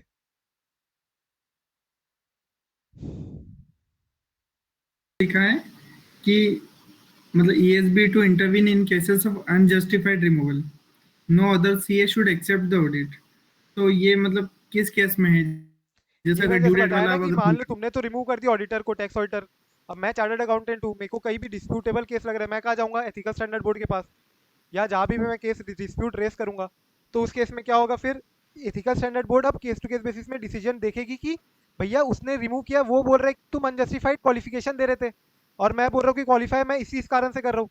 तो ईएसबी देख रही है यहाँ पे केस टू केस बेसिस में, अगर मेरा अनजस्टिफाइड रिमूवल हुआ है तो मतलब ईएसबी को लगेगा कि हाँ यहाँ क्वालिफिकेशन बनता है, तो भी क्लाइंट ने जानबूझ के तुमको रिमूव कर दिया क्योंकि तुम क्वालिफाई कर रहे थे। तो उस केस में फिर हो सकता है कि कोई और सीए फिर बोल दे एथिकल स्टैंडर्ड बोर्ड की ये ऑडिट कोई और सीए ना करे, तो no CA other CA should accept the audit then, ऐसा यहाँ पे दिया हुआ है क्लैरिफिकेशन में। ये अगर ESB जब बोले तब की बात है, अगर जैसे लास्ट डेट वाली बात हुई तो दूसरा ऑडिटर जो अपॉइंट करेंगे वो काम कर देगा, ऑडिट रिपोर्ट फाइल हो जाएगी। ये तो हाँ, बात की बात होगी ना। वो तो अगर वो तो अनजस्टिफाइड रिमूवल हुआ ही नहीं ना, वो तो जस्टिफाइड है ना, हाँ, ये तो अनजस्टिफाइड के लिए बोल रहे हैं ना। ठीक है। ठीक है, चलो कीर्ति इधर आओ, specified date and tax audit पे। Specified date and tax audit क्या होती है? Specified date of tax audit के लिए, टैक्स ऑडिट रिपोर्ट के लिए 30 सितंबर। ठीक है, तो weather a tax auditor can be held responsible if he does not complete,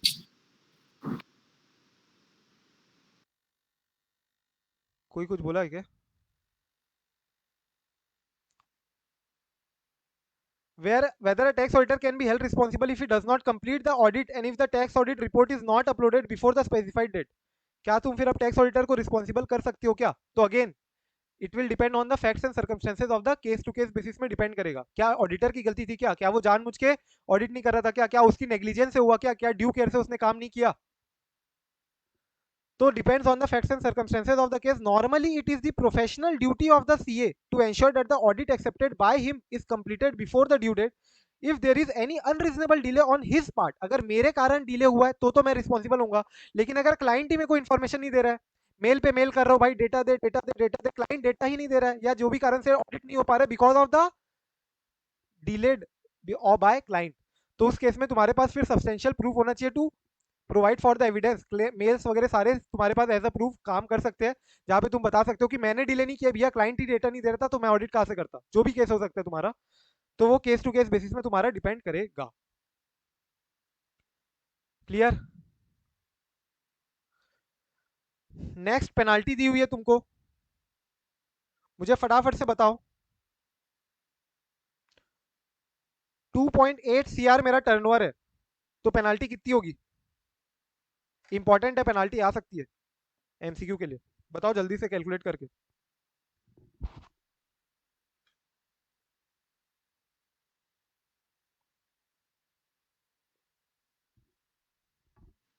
1,40,000। Simple है, कितना होता है? 2 करोड़ 80 लाख यानी बोले तो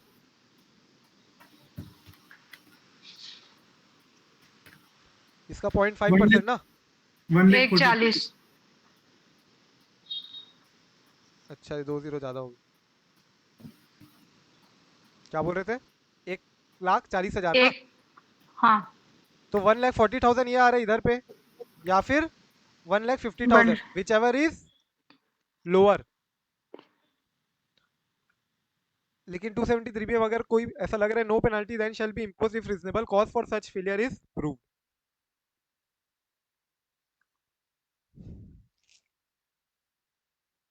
ठीक है, इंपॉर्टेंट है, मार्क करके रखना इसको।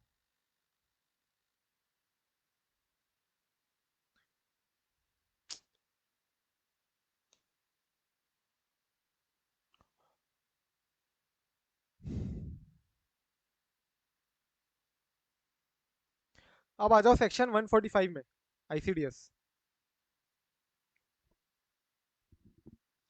तो सेक्शन 145 सेक्शन 1 बोलता है तुम्हारा मेथड ऑफ अकाउंटिंग, या तो तुम्हारा कैश बेसिस होगा या तो मर्केंटाइल बेसिस होगा। किन लोगों के लिए? 5 सोर्सेज ऑफ इनकम है, उसमें से पीजीबीपी और आईओएस सोर्स ऑफ इनकम जो है उसके लिए या तो तुम कैश करोगे फॉलो या तो मर्केंटाइल। बाकी 3 क्यों नहीं है यहाँ पे? क्योंकि ऑलरेडी उनके लिए कंप्यूटेशन दिया हुआ है ना इनकम टैक्स में, कैसा कंप्यूट करना है कैपिटल गेन के लिए दिया हुआ है। जैसे जैसे आएगा तुम्हारा सेक्शन 46 के हिसाब से, सॉरी चालू कहाँ से होता है? 43 से चलो तुम।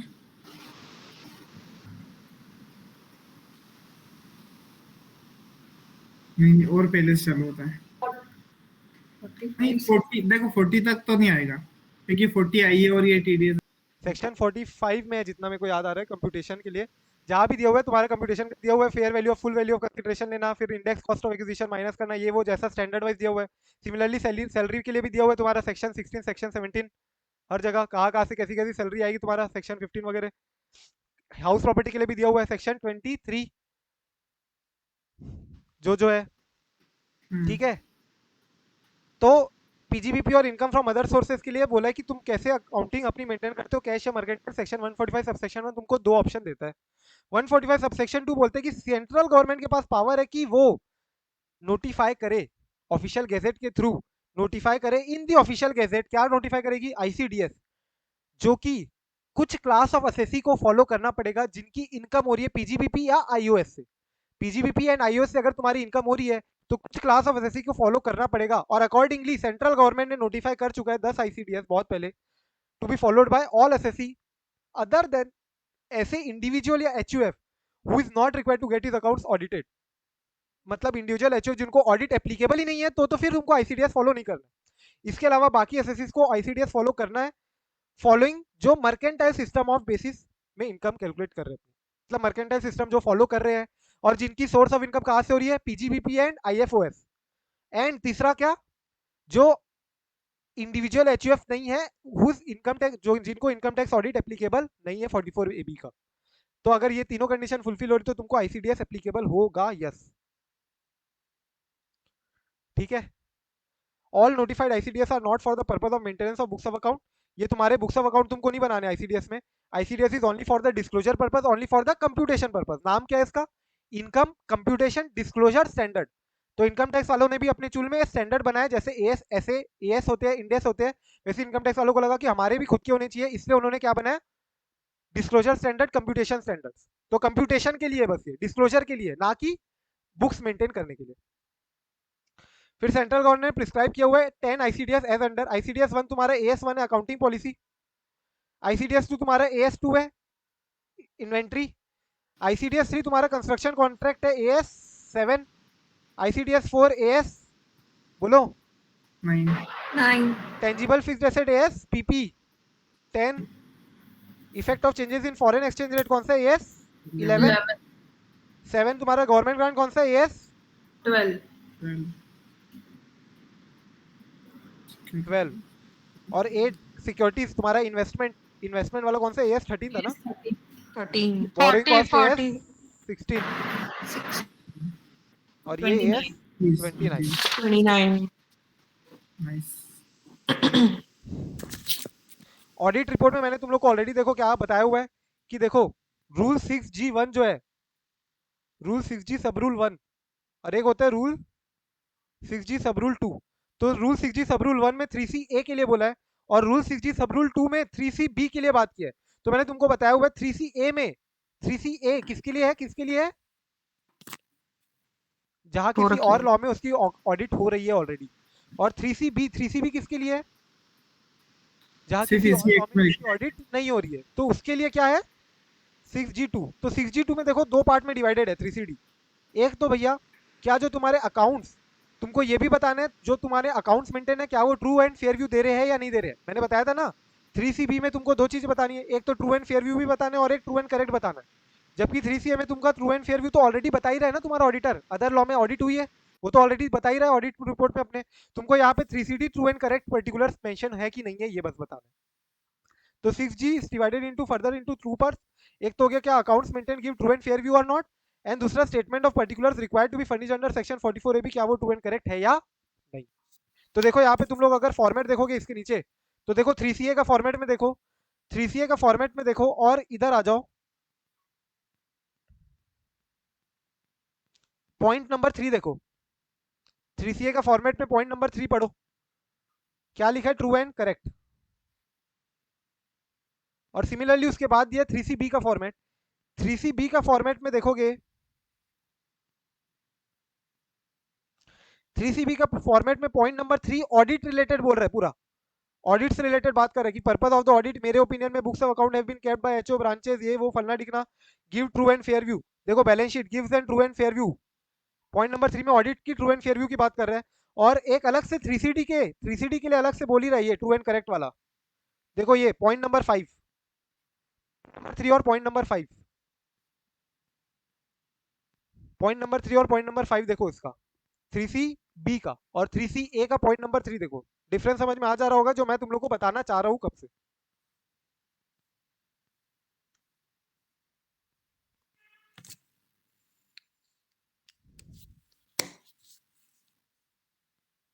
यस, कोई डाउट है कीर्ति, कुछ बोल रहे हो क्या? No sir.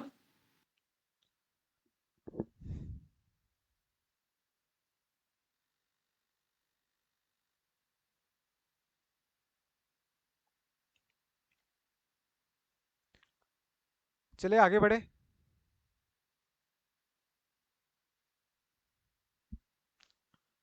आगे बढ़े क्या?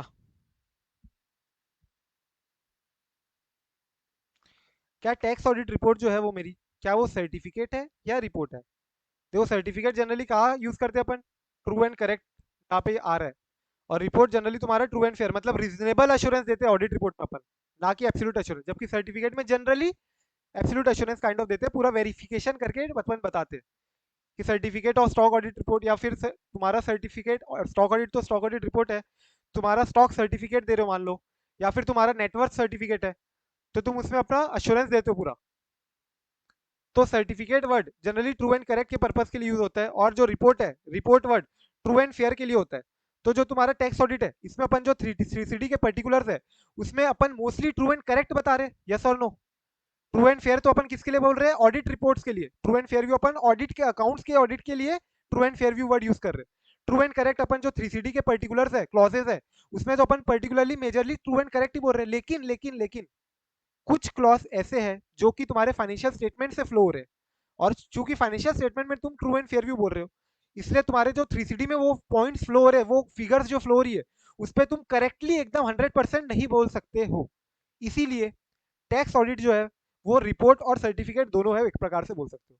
ऐसे क्लॉजेस जहां पे तुम 100% अपना वेरिफिकेशन करके बोल रहे हो कि ट्रू एंड करेक्ट है, उसके लिए टैक्स ऑडिट सर्टिफिकेट है। और जहां पे ऐसे क्लॉजेस है जहां पे फिगर्स तुम्हारी फ्लो हो रही है फाइनेंशियल स्टेटमेंट्स के थ्रू, तो वो क्लॉजेस के लिए तुम्हारा सर्टिफिकेट नहीं है, वो क्लॉजेस के लिए तुम्हारा टैक्स ऑडिट क्या हो गया, रिपोर्ट हो गया। क्या बोला मैं, समझ में आया क्या, कि किसी को वापस से बताऊं? एक बार रीड करके देखो, समझ में आएगा मैं क्या बोला हूं।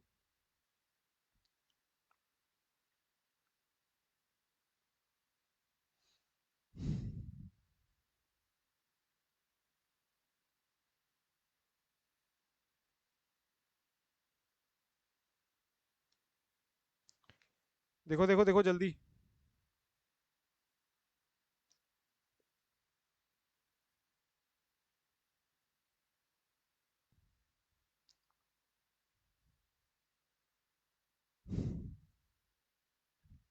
चलो आगे बढ़े, फटाफट से आंसर करो मेरे को कीर्ति। आंसर करो सबसे पहला, कोऑपरेटिव सोसाइटी टर्नओवर जिसकी मोर देन 100 CR है, is audited by non chartered accountant, now also wants to furnish same audit report as tax audit report, चलेगा क्या?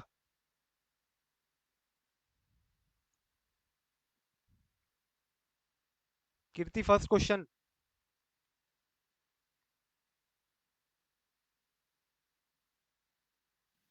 No sir. क्यों? एक सेकंड सर,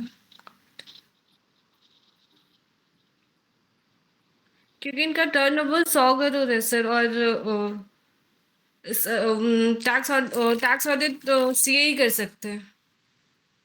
तो टर्नओवर 100 करोड़ है, तो उसका मतलब क्या हो गया? 1 करोड़ से ज्यादा होता है तो टैक्स ऑडिट की रिक्वायरमेंट हो जाती है। हाँ, तो टैक्स ऑडिट कौन करेगा? चार्टर्ड अकाउंटेंट ही करेगा। कोऑपरेटिव सोसाइटी का ऑडिट मैंने बताया था, क्या नॉन चार्टर्ड अकाउंटेंट भी कर सकते हैं?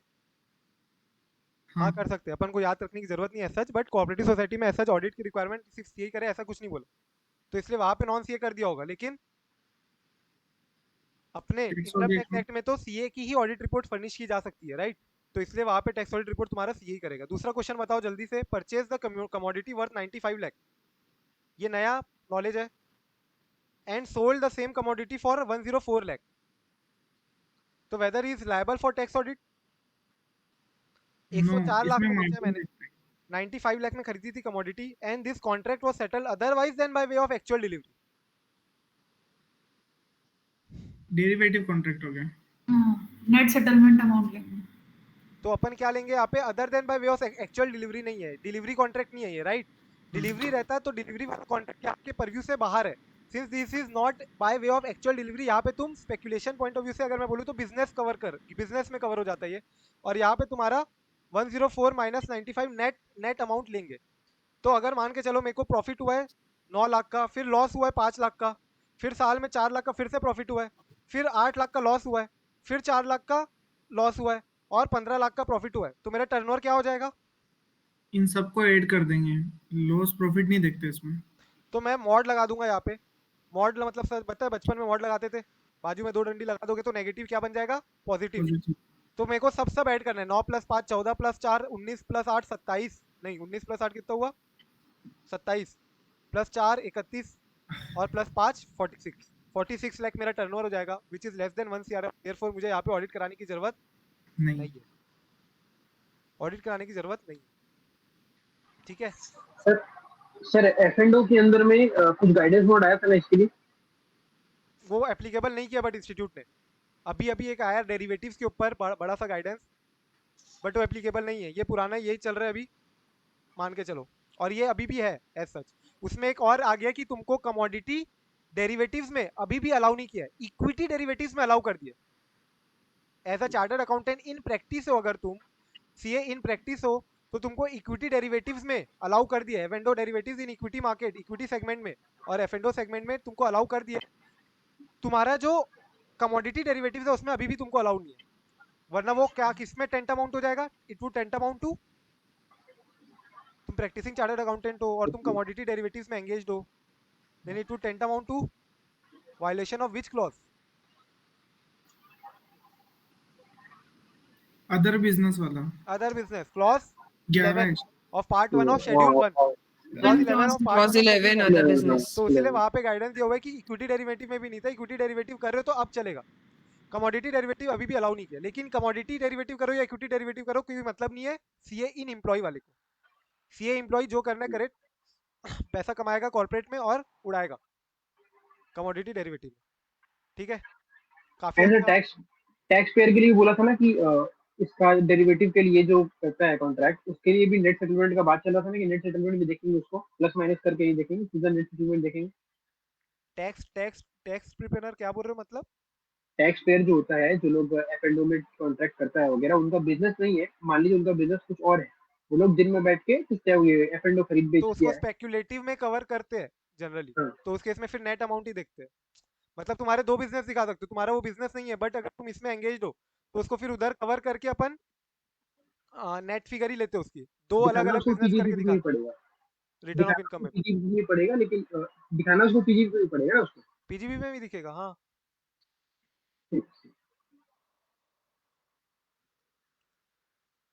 इसके अलावा देखो financial year 21-22 sales return of 20 lakh, sales made in financial year 19-20, return minus करूंगा क्या मैं यहाँ पे? करूंगा, ठीक है ना? आरएस एंड कंपनी देखो यहाँ पे क्या बोल रहा है, बताओ मुझे Arnab answer. RS and company are the statutory auditors but are unable to give their report on the financial statement of the firm. Arnab RS and company है, ठीक है? स्टैट्यूटरी ऑडिटर हो तुम, स्टैट्यूटरी ऑडिटर मतलब कंपनी ऑडिटर, कंपनी एक्ट में तुम auditor हो। और एक और फर्म है एसबी एंड कंपनी, जो कि क्या है? टैक्स ऑडिटर है। उन्होंने अपने टैक्स ऑडिट कंप्लीट कर ली है and they want to issue their tax audit report. उनको टैक्स ऑडिट रिपोर्ट अभी देना है, जबकि अभी तक स्टैट्यूटरी ऑडिटर अपनी ऑडिट नहीं कंप्लीट की है। तो कैसे करोगे अर्नब तुम? तो सोचा 3 CA देंगे।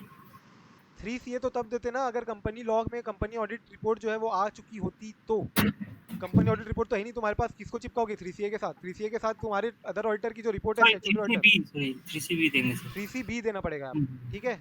तो कोई दिक्कत की बात नहीं है, तुम अपनी रिपोर्ट पहले इशू कर दो, बस यहाँ पे फॉर्म 3CA पॉसिबल नहीं होगा, इसलिए यहाँ पे 3CB और 3CD जाएगा।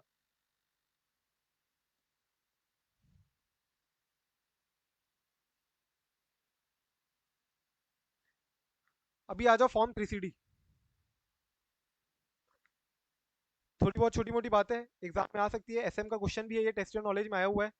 क्या बोलते हैं कि अगर कॉन्फ्लिक्ट ऑफ इंटरेस्ट आ रहा है, मतलब तुम बोल रहे हो कि ये पर्टिकुलर क्लॉज मान लो 18 में ये अमाउंट है, और मैं टैक्स ऑडिटर बोल रहा हूँ कि नहीं ये गलत है, गलत है, ये तुमने क्लॉज में गलत अमाउंट डाली है, ये गलत है, ये अमाउंट ऐसी नहीं होगी, सही नहीं है। तुम बोल रहे हो यही सही है, मैं बोल रहा हूँ मेरा ये मेरे हिसाब से ये गलत है, तो क्या होगा कॉन्फ्लिक्ट ऑफ इंटरेस्ट के केस में? कॉन्फ्लिक्ट ऑफ इंटरेस्ट नहीं, सॉरी, कॉन्फ्लिक्ट, नॉर्मल कॉन्फ्लिक्ट आ रहा है, तो डिस्प्यूट हो रहा है between the auditor and between the assessee, tax auditor और एसएससी के बीच में, क्या लगता है फिर कौन बड़ा, टैक्स ऑडिटर की एसएससी?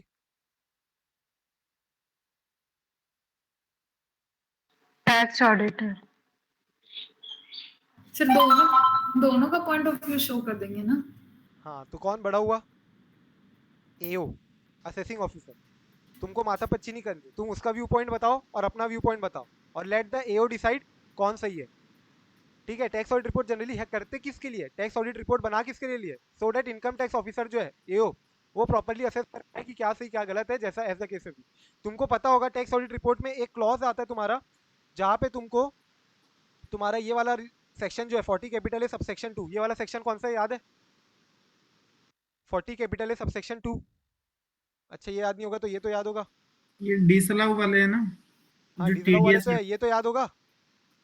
कैश कैश में पेमेंट केस किया वो कैश भी एक्सपेंस वाला। 10,000 Cash 25,000। payment greater than 10,000. तो ये याद नहीं आ रहा है इसके जस्ट पहले वाला? Books of accounts. Relative Relative in party excess का. ऑफ मार्केट वैल्यू अगर तुम पे करते हो तो वो खर्चा भी डिसअलाउ कर देगा एक्सेस अमाउंट को। एक्सेस अमाउंट जो खर्चा है हाँ. वो उसको डिसअलाउ करता है, राइट? तो इस केस में हम्म. तुमको डिसअलाउ नहीं करना है यहाँ पे, तुमको यहाँ पे टैक्स ऑडिट रिपोर्ट में रिपोर्टिंग करनी होती है। क्लॉज 23 है जितना मेरे को याद आ रहा है, एग्जैक्टली याद नहीं आ रहा, बट हाँ इतना ही वही है शायद। बट तुमको सिर्फ रिपोर्टिंग करनी है कि भैया ये मार्केट वैल्यू है और ये खर्चा है और ये रिलेशन इसका ये बनता है, ये पैन नंबर है। तुमको अपनी माथापच्ची करके नहीं बतानी है कि मार्केट वैल्यू से ज्यादा है क्या कि कम है क्या, सॉरी मार्केट वैल्यू भी नहीं बतानी यहाँ पे। तुमको सिर्फ खर्चा बताना है, रिलेशन बताना है, क्या रिलेशन है उस बंदे से, रिलेटिव पार्टी है अगर ये 40 कैपिटल है 2 में कवर है तो, और तुम उसका पैन नंबर वगैरह बता दोगे, ट्रांजेक्शन रेट वगैरह, दैट्स इट। बाकी लेट द एओ डिसाइड कि वो in excess of market value है क्या, ठीक है? तो यहाँ पे भी वही है तुम्हारा, अगर डिफरेंस आ रहा है तो उस केस में tax auditor should state both the view points and also the relevant information in order to enable the tax authority to take a decision. बाजू में एक बार क्वेश्चन देख लो ग्रीन बॉक्स में, एसएम का क्वेश्चन है वो, टेस्ट योर नॉलेज।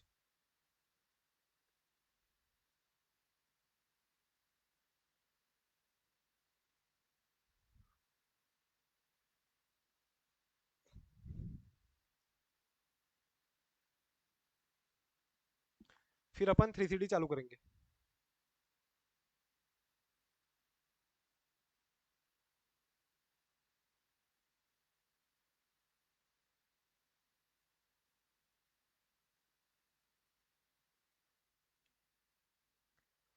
चलो अब मेन चालू हो रहा है अपना, मान के चलो 90% चांस है 3CD से ही आने का, ठीक है? तो अभी चालू हो रहा है अपना मेन चैप्टर का part, form number 3CD income tax rules 1962। अभी तक किसी को कोई डाउट एज सच, छोटी छोटी बात है बट एमसीक्यू में आ सकती है, तो कहीं कोई डाउट मत रखना और सब चीज याद ही रखना। एज सच थोड़ा बहुत रिवाइज करोगे आधे घंटे में पूरा रिवीजन हो जाएगा अभी तक अपन ने जितना किया है। फॉर्म नंबर 3CD को दो पार्ट में डिवाइड करते हैं अपन, एक होता है पार्ट ए और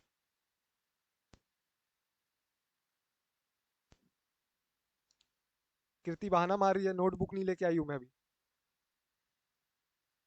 तो नोटबुक की फोटो खींच चाहिए मुझे, नोटबुक नहीं चाहिए कीर्ति। बोल दो घर में नोटबुक अगर छूट गई है तो घर वालों को बोल दो फोटो खींच के भेज देंगे। अभी चाहिए लेकिन मेरे को क्लास के पहले तक, ठीक है ना? वो हॉस्टल में छूट गई है sir, actually I am in my home town और वो हॉस्टल में छूट गई है। हॉस्टल में खोल लेंगे तुम्हारा रूम अगर होगा, नहीं तो रूममेट को बोल दो। मैं जब जाऊंगी वहां फिर आपको सेंड कर दूंगी सर। नहीं नहीं नहीं, आज ही चाहिए मुझे। कोई रूममेट ही नहीं है, मेरा सिंगल रूम है। तो की तो होगी वार्डन के तो की पास। तो मेरे पास है ना की। वार्डन के पास भी रहती है डुप्लीकेट। नहीं, वो लोग नहीं रखते जनरली। तो फॉर्म नंबर 3CD में दो पार्ट है अपने, एक होता है पार्ट 1 और एक होता है पार्ट 2, सॉरी पार्ट ए और एक होता है पार्ट बी। तो पार्ट ए में दिए तुम्हारे 9 क्लॉजेस और पार्ट बी में दिए हुए बचे हुए क्लॉजेस। तो पार्ट ए में एकदम छोटे छोटे सिंपल सिंपल बच्चे टाइप के क्लॉजेस है जो तुमको याद रखने सीक्वेंस वाइज ही। सबसे पहले तो अपना नाम बताओगे, तुझा नाम का है, ठीक है, नेम ऑफ द सेसी। देन अपना एड्रेस बताओ और ऐसा एड्रेस बताना जिससे इनकम टैक्स वालों को कंफ्यूजन ना हो। मतलब आईटीडी में जो तुमने एड्रेस दिया हुआ है ना पहले से कम्युनिकेटेड, वही एड्रेस तुमको यहाँ पे कम्युनिकेट करना है अपने 3CD में, ठीक है? गलत सलत एड्रेस मत बताना अपना। तीसरा पैन नंबर बताओ।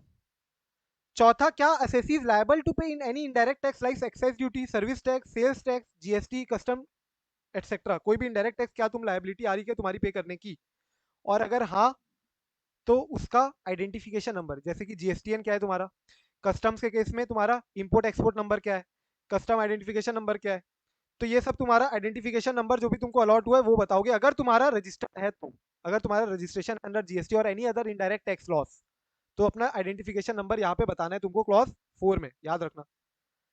देन फिफ्थ में अपना स्टेटस बताओ, अदर यू आर सिंगल और मैरिड, ठीक है? तो स्टेटस तुमको बताना है, कौन सा स्टेटस, सिंगल मैरिड वाला नहीं, individual partnership whether you are company. individual, HUF, AOP, BOI, AJP as per section 231। याद है बचपन में पढ़ा करते थे आईपीसीसी में, सबसे पहली क्लास तुमने यही वाला सेक्शन पढ़ा होगा, सेक्शन 2 का क्लॉज 31। सेक्शन 2 का क्लॉज 31 पर्सन की डेफिनेशन डिफाइंड है जिसमें individual, HUF, AOP, firm, BOI, AJP।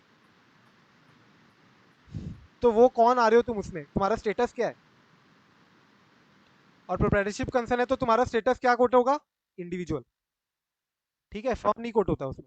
Firm कौन होती है as per income tax? Firm होती है जहाँ पे दो या उससे ज्यादा लोग मिलके कैरी आउट करे यानी बिजनेस और कंसर्न। फर्म, पार्टनरशिप फर्म की बात होती है। प्रीवियस ईयर बताओगे कौन सा, कहाँ से लेके कहाँ तक है। असेसमेंट ईयर बताओगे कहाँ से लेके कहाँ तक है। ये क्यों बताना है? जब मैं प्रीवियस ईयर बता रहा हूँ तो असेसमेंट ईयर तो ऑब्वियसली पता ही होना चाहिए। असेसमेंट ईयर की बात क्यों आ गई?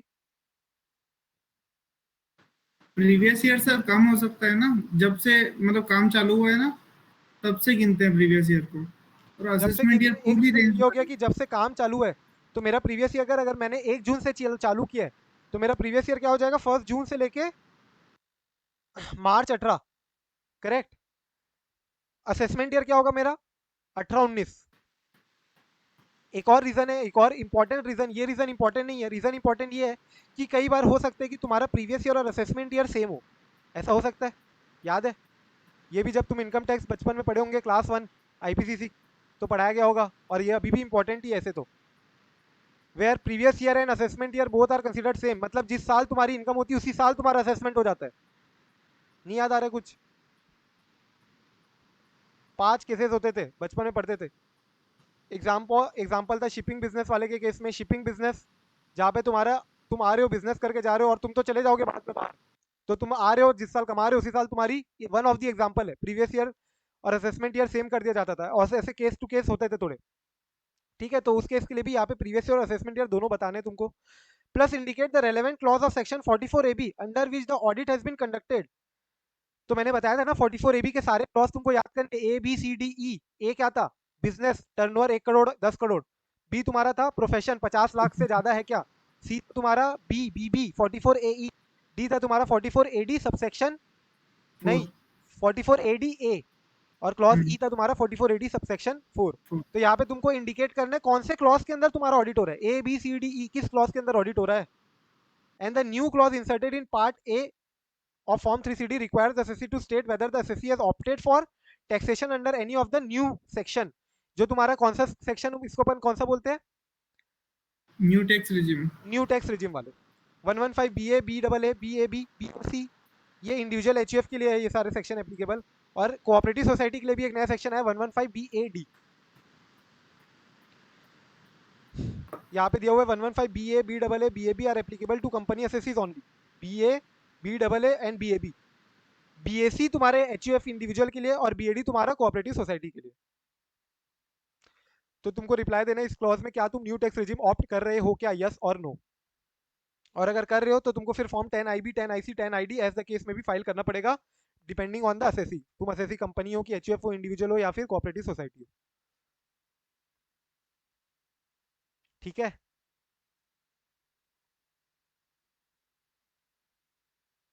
ठीक है क्या?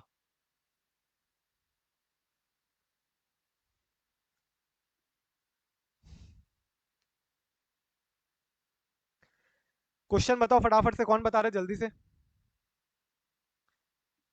दोनों क्वेश्चन।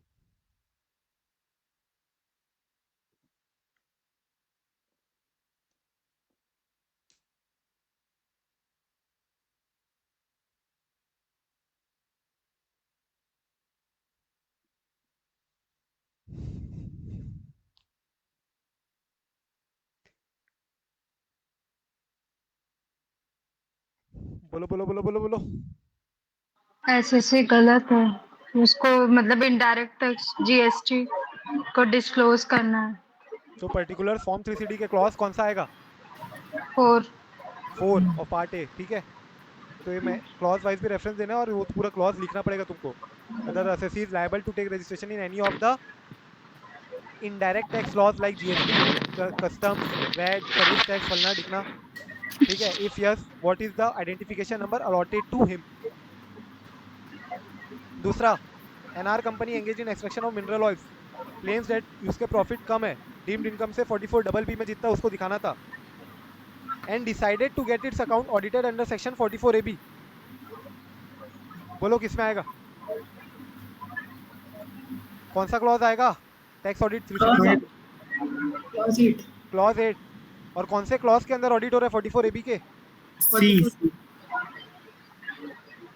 सी में ना? हाँ सी में। फिर अब चालू होता है अपना पार्ट बी। ठीक है, पार्ट बी अब चालू हो रहा है तुम्हारा। पार्ट बी में बोलता है कि क्लॉज 9 में तुमको बताना है कि तुम्हारे बिजनेस में अगर तुम्हारी फर्म है या फिर एसोसिएशन ऑफ पर्सन है, तो फर्म के केस में तुमको बताना है तुम्हारे कितने पार्टनर है। एसोसिएशन ऑफ फर्म है तो उस केस में तुमको बताना है तुम्हारे कितने मेंबर है, और हर एक मेंबर, हर एक पार्टनर का कितना प्रॉफिट शेयरिंग रेशियो है, ये भी बताना है। सबसे पहला पॉइंट ये हुआ। दूसरा, जहां पे चेंज होती है कहीं भी पार्टनरशिप या मेंबर्स का प्रॉफिट शेयरिंग रेशियो, तो उस लास्ट डेट वहां से लेके तुमको कितना चेंज हो गया ये बताना है। मतलब लास्ट जब सेम था और वहां से कितना चेंज हो चुका है ये तुमको बताना पड़ेगा, PSR अगर चेंज हुआ है तो फर्म और एओपी है तो तुमको बताना है कौन पार्टनर है, कौन मेंबर है, और उनका क्या क्या PSR है। ये तुम लोग रिपोर्टिंग करते होंगे तो याद होगा, पार्टनरशिप फर्म किसी टैक्स ऑडिट रिपोर्ट बनाओगे तो पार्टनर का नाम रहता है P1 P2 और तो उसका PSR भी लिखा रहता है। और फिर क्लॉज भी जनरली नॉट एप्लीकेबल जाते हैं क्योंकि कोई प्रॉफिट शेयरिंग रेशियो में अगर चेंज नहीं हुआ है तो। प्रॉफिट शेयरिंग रेशियो अगर चेंज हुआ है तो फिर उस केस में अपन ये भी बताते हैं। क्लॉज 10, नेचर ऑफ बिजनेस और प्रोफेशन। नेचर ऑफ बिजनेस और प्रोफेशन याद है, तुम लोग बताते होंगे, कोड नंबर बताते थे, कोड के अंदर और सब कोड होते थे। तो तुमको एक एक चीज, अगर ये ज्वेलरी है तो ज्वेलरी के केस में भी तुमको बताना पड़ेगा क्या, कि भैया ज्वेलरी के तुम होलसेलर हो, मैन्युफैक्चरर हो, रिटेलर हो, तो सबका अलग अलग कोड है। तो वो तुमको पूरा पूरा सारे बिजनेस, जो जो तुम्हारे जितने बिजनेस है, जितने जितने जितने, देखो इंपॉर्टेंट अलग से हो सकता है तुमको ये क्वेश्चन आए क्या, कि अगर एसएससी का मोर देन वन बिजनेस या प्रोफेशन है तो कौन सा ऑप्शन करेक्ट है। तुमको सिर्फ मेजर बिजनेस जो तुम्हारा है उसी का स्पेसिफाइड कोड बताना है, या तो मेजॉरिटी ऑफ योर बिजनेस बताना है, या तुमको सारे बिजनेस जितने तुमको वो सब के सब बताने, नेचर ऑफ एवरी बिजनेस जितने तुम्हारे बिजनेस प्रोफेशन है वो सब बताना। And then if there is any change in the nature of business और profession, particulars of such change.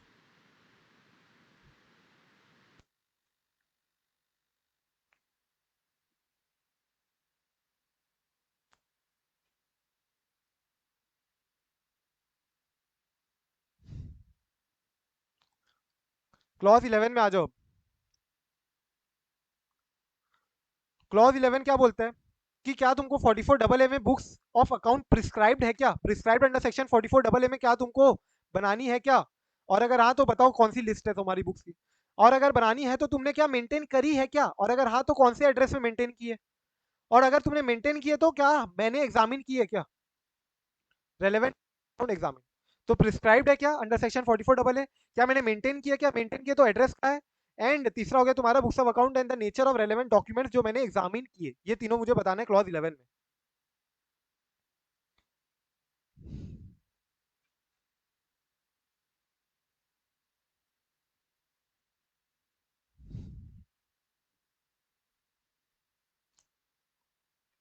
ठीक है क्या, क्लॉज 11। क्लॉज 12 सिंपल सा, अपन आगे आगे फटाफट छोटे छोटे क्लॉजेज है देखते जाओ। क्लॉज 12 बोलते क्या तुम्हारे प्रॉफिट एंड लॉस अकाउंट में कोई ऐसा प्रॉफिट इंक्लूडेड है क्या जो प्रिजम्पटिव बेसिस में तुमने उसको कैलकुलेट किया है। तो तुम लोगों ने देखा होगा अगर तुमने रिटर्न फाइल किया हुआ है, जैसे मैं अपना रिटर्न फाइल करता हूँ, तो मैं अपना रिटर्न फाइल करता हूँ ITR 3 में। तो ITR 3 अगर कभी तुम लोगों ने फाइल किया होगा तो वो तुमको दिखेगा अलग से। अभी तो सिंप्लीफाइड हो गया एकदम, काफ़ी ऑनलाइन ऑनलाइन है। जब मैं करता था, मतलब अभी भी करता हूँ, अभी जो किया था उसके एक साल पहले का जो था, इसके पहले जब से सिंप्लीफाइड हुआ, इन्फोसिस इन्फोसिस थी ना जो इनकम टैक्स डिपार्टमेंट के साथ किए पूरा काम, उसके पहले तुम्हारे को एक्सेल में जनरेट करके करना पड़ता था। Unless you are doing computex वगैरह तो और नहीं बात करो, वरना तुमको करना है तो एक्सेल फाइल में करना रहता था। तो एक्सेल में जब करोगे ना तो यू विल टेंड टू सी कि प्रॉफिट एंड लॉस अकाउंट में लिखा रहता था कि ऐसा प्रॉफिट एंड लॉस को एक्सक्लूड करो जो तुम्हारे प्रिजम्पटिव में इंक्लूडेड है। तो प्रिजम्पटिव का एकदम नीचे में दिया हुआ रहता था for ADF, ADF for ADA, ADE, ये सब का अलग से नीचे में दिया हुआ रहता था। तो वो वाला जो प्रॉफिट नेचर है वो उसको वहां से एक्सक्लूड करना रहता था। तो यही बात हो रहा है यहाँ पे भी, क्या profit and loss account include यानी प्रॉफिट या gain accessible on presumptive basis. If yes तो तुमको अमाउंट इंडिकेट करने हैं, और किस सेक्शन में तुमने प्रिजम्पटिव लिया है वो जो कि तुम्हारे इस प्रॉफिट में इंक्लूडेड है, ये भी बताना है।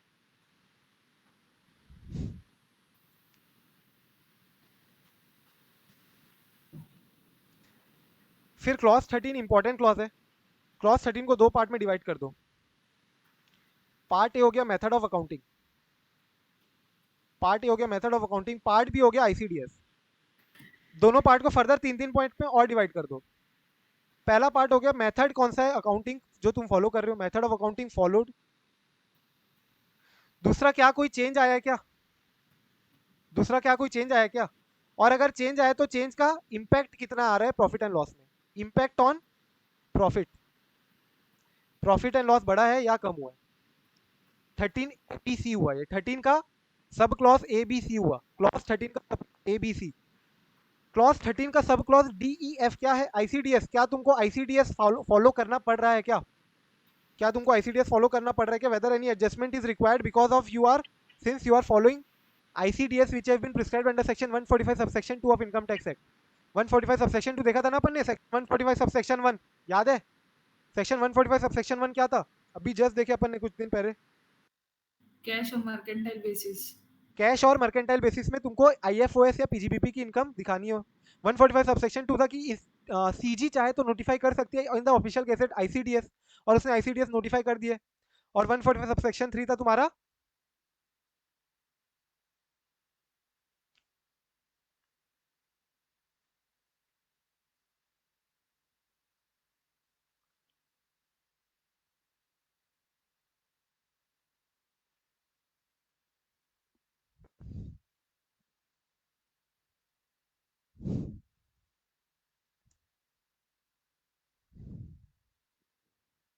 फॉलो नहीं हो रहा है तो फिर एओ अगर सेटिस्फाई नहीं हो रहा है उसके करेक्टनेस पे, तो 145 सबसेक्शन 1 या सबसेक्शन 2 का अगर मैं फॉलो नहीं करता हूँ तो AO अगर सेटिस्फाई होता है कि उसने सही सही फॉलो नहीं किया है तो उस केस में AO एज द केस में भी डिटरमाइन कर सकता है क्या उसका एक्शन लेना।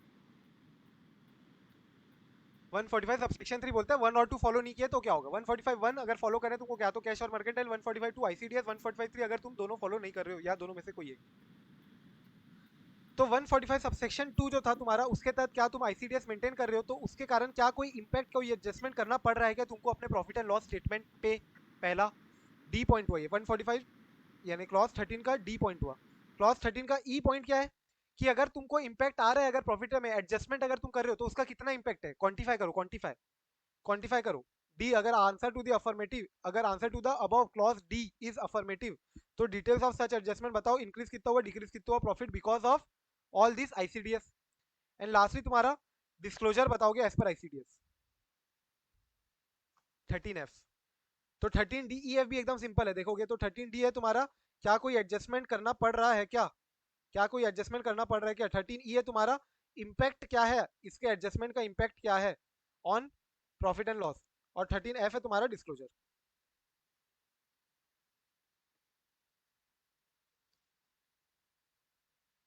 थर्टीन ABC क्या था, मेथड ऑफ अकाउंटिंग कौन सी फॉलो कर रहे हो, क्या कोई चेंज हुआ है क्या ड्यूरिंग द ईयर, और चेंज का इम्पैक्ट क्या है।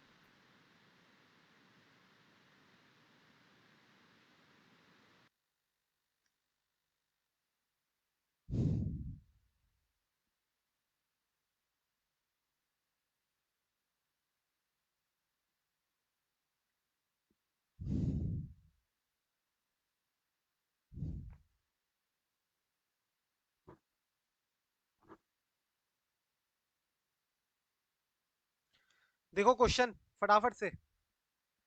Sneha, inventory valuation method not in line with ICDS 2, क्या करूं,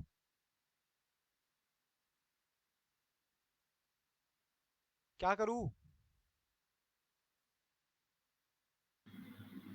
sir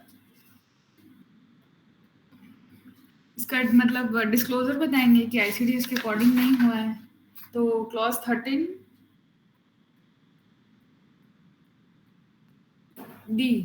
F, any adjustment is required to be made in, DEF में आएगा ना, D2F। हाँ, D2F डिस्क्लोजर भी होगा और जितना अमाउंट है उसको स्पेसिफिक नेट इफेक्ट भी दिखाएंगे उसका। And then BOD informed that profit is properly arrived as per AS applicable and there need not be any adjustment as per ICDS। कोई एडजस्टमेंट की जरूरत नहीं है और हमने AS के हिसाब से भी कर लिया सही, तो अभी इसमें कुछ इफेक्ट नहीं आएगा, नॉट एप्लीकेबल। कुछ इफेक्ट नहीं आएगा।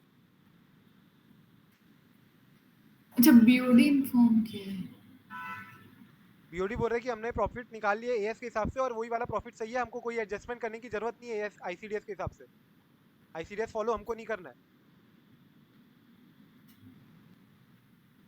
तो जिनका टैक्स ऑडिट हो रहा है उनको तो ICDS देखना ही है, एक्सेप्ट वो इंडिविजुअल HUF जिनको टैक्स ऑडिट नहीं हो रहा है, बाकी को तो ICDS एप्लीकेबल होगा ही ना।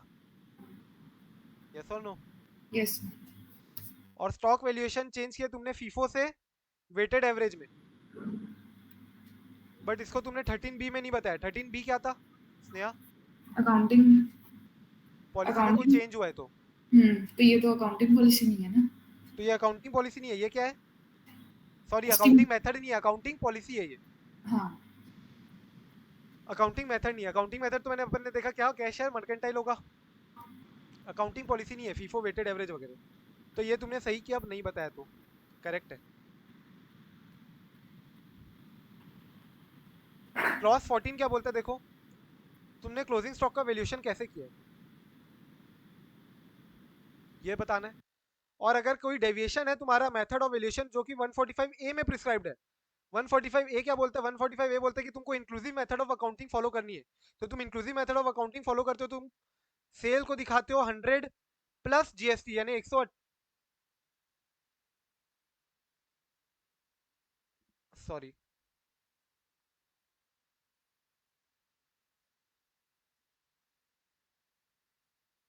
हाँ, सेल को दिखाते हो तुम किस पे, 118 पे, और परचेज को कितना दिखाओगे, अगर 50 है तो 59 पे, करेक्ट, 18% GST मान के चल रहा हूँ मैं अगर तो, और GST एक्सपेंस है मान लो तुम्हारा कितना 9 रुपए अलग से दिखाओगे, तो ओवरऑल तुम्हारा प्रॉफिट का फिगर तो वही आना है, 50 रुपए ही आना है। बट मेथड ऑफ अकाउंटिंग जो तुम्हारी फॉलो हो रही है, वैल्यूएशन जो हो रहा है जिसके कारण स्टॉक का वैल्यूएशन वो हो सकता है थोड़ा अलग हो जाए, वो हो सकता है थोड़ा अलग हो जाए। परचेज का जो वैल्यूएशन है तो डायरेक्ट टैक्स जो इनडायरेक्ट कॉस्ट है, indirect taxes, sorry indirect taxes भी हो सकते हैं method of valuation of stock तुम्हारे एज पर ICDS या एज पर 145 सबसेक्शन ए, सॉरी 145A, और तुम्हारा जो नॉर्मल वैल्यूएशन है उसमें थोड़ा डिफरेंस आ रहा है क्या, और अगर हाँ तो उसको तुमको बताना है कितना आ रहा है डिफरेंस, इंक्रीज आ रहा है या डिक्रीज आ रहा है इन प्रॉफिट। तुमको पर्टिकुलरली ये बात पे अटेंशन लेना है कि that the duties paid in respect of goods cleared have been included, जो गुड्स तुमने क्लियर करवा लिए ना, गुड्स क्लियर करवा लिए मतलब वेयर हाउस से क्लियर करवा लिए, जो कस्टम वस्टम पड़े होंगे तुम लोग कस्टम्स एक्ट में, वहां से अगर क्लियर करवाओगे वेयर हाउस से, तो वो जो तुम ड्यूटी पटा रहे हो उस पे, वो कस्टम ड्यूटी उसका तुमको इंक्लूड करना है अपने वैल्यूएशन में। दूसरी बात, that the duties payable in respect of goods held in bond, bond में भी रखते हैं अपन, याद है, या तो वेयर हाउस में रखोगे तो वेयर हाउस इन बॉन्ड भी होता है, तो हैव बीन इंक्लूडेड, वो ड्यूटीज को भी तुमको इंक्लूड करना है। Check that opening stock of raw material, purchase price of raw material, closing stock includes all the taxes duties even though they are refundable in nature. जब refund होगा तब की बात अलग है, बाद में जब तुमने पटाया है तो उसको तुमको इंक्लूड करना है। क्यों? अपन क्योंकि inclusive method of accounting follow कर रहे हैं यहाँ पे।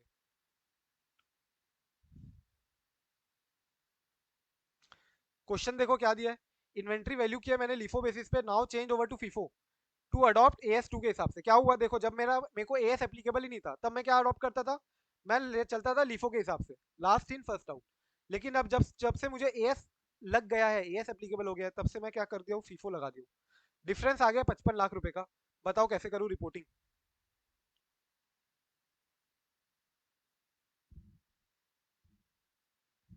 Clause 14 part B.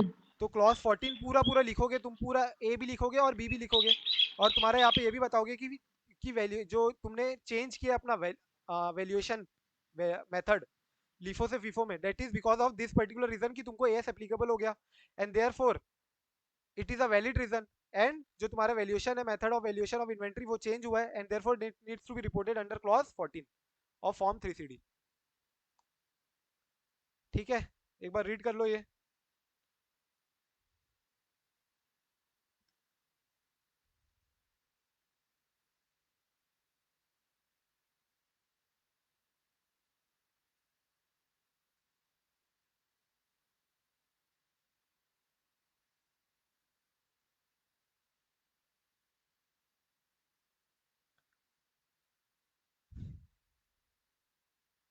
अभी आ जाओ क्लॉज 15 में।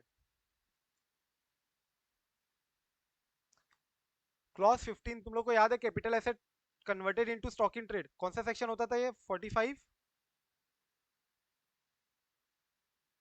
आईए, नहीं आईए तो इंश्योरेंस का था शायद, 45(3) था क्या, capital asset converted into stock in trade, जो भी है तुम्हारा, तो यही कहीं पे था, सब सेक्शन याद नहीं आ रहा जैसा भी, बट इसमें क्या होता था अपना, तुम स्टॉक इन ट्रेड में कन्वर्ट करते हो तो किस वैल्यू पे कन्वर्ट करते हो कैपिटल एसेट को,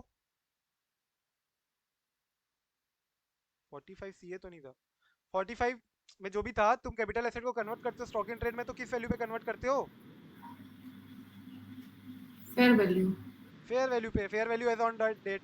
और जिस साल तुम बेचोगे, अब तुमने कैपिटल एसेट था, मेरे पास लैंड थी बहुत सारी, अब मैं बिजनेस को ही अपना लैंड बिजनेस में कन्वर्ट कर दियो, मतलब मैं प्लॉटिंग करूंगा, बेचूंगा, ये बिजनेस मेरा कन्वर्ट हो गया, तो मेरे जितने एसेट थे लैंड के रूप में पड़े हुए थे, उसको मैंने स्टॉक इन ट्रेड में कन्वर्ट कर दिया। अब जिस दिन मैंने स्टॉक इन ट्रेड में कन्वर्ट किया, उस दिन मैं कन्वर्ट किस पे कर रहा हूँ, फेयर वैल्यू पे। लेकिन ये चार्जेबिलिटी आज नहीं आएगी, चार्जेबिलिटी कब आएगी, जब वो बेचूंगा, मैं जब बेचूंगा तब मेरी चार्जेबिलिटी आएगी कैपिटल गेन में, minus index cost of acquisition या जैसा भी ऐसा बिकेगा, तो वो जितनी भी टैक्सेबिलिटी आ रही है वो मेरी आएगी एट दी सेल, जिस साल सेल हुआ। और फेयर वैल्यू के ऊपर अगर मैंने बेचा हो, तो जो डिफरेंस है sale price minus fair value, वो किधर चार्जेबल होगा, पीजीबीपी में। तो इसी के लिए यहाँ पे तुमको सारी डिटेल यहाँ पे बतानी पड़ेगी कि डिस्क्रिप्शन बताओ कैपिटल एसेट का, तुमने कब एक्वायर किया था, कॉस्ट ऑफ एक्विजिशन क्या थी तुम्हारी, और कितने दाम पे तुमने कन्वर्ट किया है कैपिटल एसेट को स्टॉक इन ट्रेड में, किस दाम पे कन्वर्ट किया है।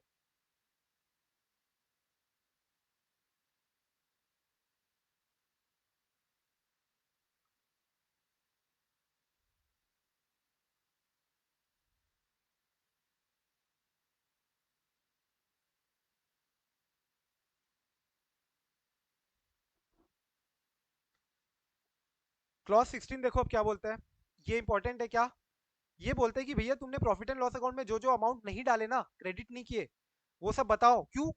क्योंकि तुमने इनकम शो नहीं किया है, जबकि हम इनकम कंप्यूटेशन के लिए तो पूरे देख रहे हैं, और तुमने वो इनकम अगर रिकॉग्नाइज नहीं कर रहे हो, इनकम नहीं कर रहे हो, यानी तुम इनकम टैक्स कम पटा रहे हो। तो तुमने ऐसे सारे अमाउंट बताओ जो कि तुमने प्रॉफिट एंड लॉस अकाउंट में क्रेडिट नहीं किए, लेकिन जो कि जनरली होते हैं कि सेक्शन 28 के स्कोप में है। तुम सेक्शन 28 खोलोगे तो बहुत सारे लंबे चौड़ी क्लॉज की लिस्ट मिलेगी, सेक्शन 28 1 2 3 4 5 6 7 8 9 10, बहुत सारे पॉइंट्स मिलेंगे तुमको जो कि तुम्हारे पीजीबीपी के परव्यू में आते हैं। एग्जांपल जैसे कि मान लो तुम्हारा बिजनेस क्लाइंट तुम्हारे को कुछ गिफ्ट दे रहा है, तो वो भी तुमको लेना है इंक्लूड करना है। तुम मान लो यहाँ पे इंक्लूड नहीं करो item falling with in the scope of section 28, तुमको सब्सिडी मिल रही है या कोई कैपिटल रिसीट के नेचर का अमाउंट मिल रहा है जो कि सेक्शन 28 के स्कोप में है, लेकिन तुम उसको इंक्लूड नहीं कर रहे हो, तो इन that case it should be included, but since वो प्रॉफिट एंड लॉस अकाउंट में इंक्लूडेड नहीं है because of the accounting standard requirement. Accounting standard बोलते हैं कि इसको मत डालो भाई, इसको मत डालो, ये क्यों डाल रहे हो, लेकिन तुम्हारे सेक्शन 28 के स्कोप में तो तुम यहाँ पे बताओगे ए वाले पॉइंट में। या फिर हो सकता है ये proforma credit drawbacks refund of duty वगैरह जैसे केस हो सकते हैं। इसमें जनरली क्या होता है, हम प्रॉफिट एंड लॉस अकाउंट में तब डालते हैं जब हमको पैसा मिल गया, और पैसा जनरली ये तुमको लगता है बहुत टाइम लगता है, प्रोफॉर्मा क्रेडिट ड्रॉबैक्स ये सब का जो पैसा है इसमें बहुत टाइम लगता है generally. And what happened is generally क्या होगा, प्रोफॉर्मा क्रेडिट ड्यूटी ड्रॉबैक में जब तक पैसा मिलेगा तब तुम अगर उसको इनकम दिखाओगे तो गवर्नमेंट का लॉस हो रहा है यहाँ पे टैक्स का, गवर्नमेंट का लॉस हो रहा है टैक्स का। तो इसलिए यहाँ पे क्या बोल दिया इन्होंने कि जिस साल एडमिट हो गया उस साल यहाँ पे दिखा देना, बी पॉइंट में दिखा देना जिस साल एडमिट हुआ, admit. Similarly escalation claims accepted during the year, accepted की बात आ जाती है अगेन यहाँ पे। देखो यहाँ पे भी मैं जब एलएनटी में था तब मैं पर्टिकुलरली बहुत सारे केसेस में यहाँ पे गो थ्रू हुआ था जहाँ पे का मेन ये इनकम बहुत सब्सटेंशियल पोर्शन होती थी एक्सक्लेशन क्लेम, क्योंकि एलएनटी दो कॉन्ट्रैक्ट के बेसिस में काम कर सकती है, एक तो फिक्स कॉन्ट्रैक्ट और एक वेरिएबल कॉन्ट्रैक्ट, ये तुम लोगों ने भी पढ़ा होगा बचपन से। तो एलएनटी जनरली 70% कॉन्ट्रैक्ट उसके फिक्स कॉन्ट्रैक्ट होते थे। अब फिक्स कॉन्ट्रैक्ट है अगर, तो उस केस में इन्फ्लेशन ये सब चीजों को वो ऑलरेडी एस्टिमेट करके फिक्स कॉन्ट्रैक्ट प्राइस कोट करती है। स्टिल कई बार नॉन वायलेशन होते हैं बाय द थर्ड पार्टी, बहुत सारे नॉन वायलेशन के केस में एक्सक्लेशन क्रिएट किया जाता है कि एक्सक्लेशन क्लेम लिया जाता है कि तुम हमको और 5 करोड़ दोगे, तुम हमको और 15 करोड़ दोगे, तो ये क्लेम तो एक्सेप्ट कर लेगी मान लो, लेकिन क्लेम का पैसा हो सकता है बाद में बहुत टाइम बाद मिले, या क्लेम का पैसा बहुत बार कई बार नहीं भी मिलता था। तो इसीलिए यहाँ पे अगेन बोला इनकम टैक्स ने कि एक्सक्लेशन क्लेम एक्सेप्टेड जिस साल हुआ है उस साल यहाँ सी पॉइंट में आ जाएगा। तुम क्या करोगे प्रॉफिट एंड लॉस में, तुम्हारे हिसाब से कब दिखाओगे, जनरली मोस्टली फर्म्स कब दिखाती है, जब एक्सक्लेशन क्लेम का पैसा आ गया तब मानती कि तब हम प्रॉफिट एंड लॉस में दिखाएंगे। Similarly refund profit proforma credits drawbacks refund ये सब हम तब दिखाएंगे जब पैसा हमसे आ गया हमारे पास, तब हम दिखाएंगे, वरना कौन ध्यान देते बैठेगा इतना, प्रॉफिट एंड लॉस में हम नहीं दिखाते। इसलिए ए बी सी तुमको इस पॉइंट ऑफ व्यू में दिखा देना है, ऑल्दो पैसा मिला ना हो तुमको अभी तक। समझ में आ रहा है? Any other item of income. और पांचवा है कैपिटल रिसीट, और कैपिटल रिसीट के पर्टिकुलरली एग्जांपल पूछता है 4 मार्क के लिए एग्जाम में, तो ये मेरा कंपाइलर में इंक्लूडेड है, अपना क्वेश्चन नंबर 15 देख लो ना, बहुत बार आया हुआ है एग्जाम में। क्या क्या आते हैं इसमें तुम्हारे कैपिटल रिसीट, क्या क्या नेचर के आते हैं, मान लो तुमने फिक्स एसेट सेल किया उसमें तुमको प्रॉफिट हुआ तो वो तुम दिखाओगे, अगर नहीं दिखाया हो तो दिखाना पड़ेगा, अगर ऑलरेडी दिखाया हुआ है तो नहीं दिखाना है। ऐसे आइटम दिखाने जो तुमने प्रॉफिट एंड लॉस अकाउंट में इंक्लूड नहीं किए वो दिखाने तुमको। Similarly profit and loss on sale of investment, subsidy मिली है तुमको, प्रमोटर्स कंट्रीब्यूशन सब्सिडी मिली है तुमको मान लो, तो ये सब पॉइंट्स कवर्ड है। एक बार ये देख लेना, 4 मार्क के लिए आता ही है जनरली कैपिटल रिसीट्स के जो एग्जांपल बताओ। ठीक है, क्लियर है? क्लॉज 16 एवरीवन, कोई डाउट अभी तक यहाँ पे?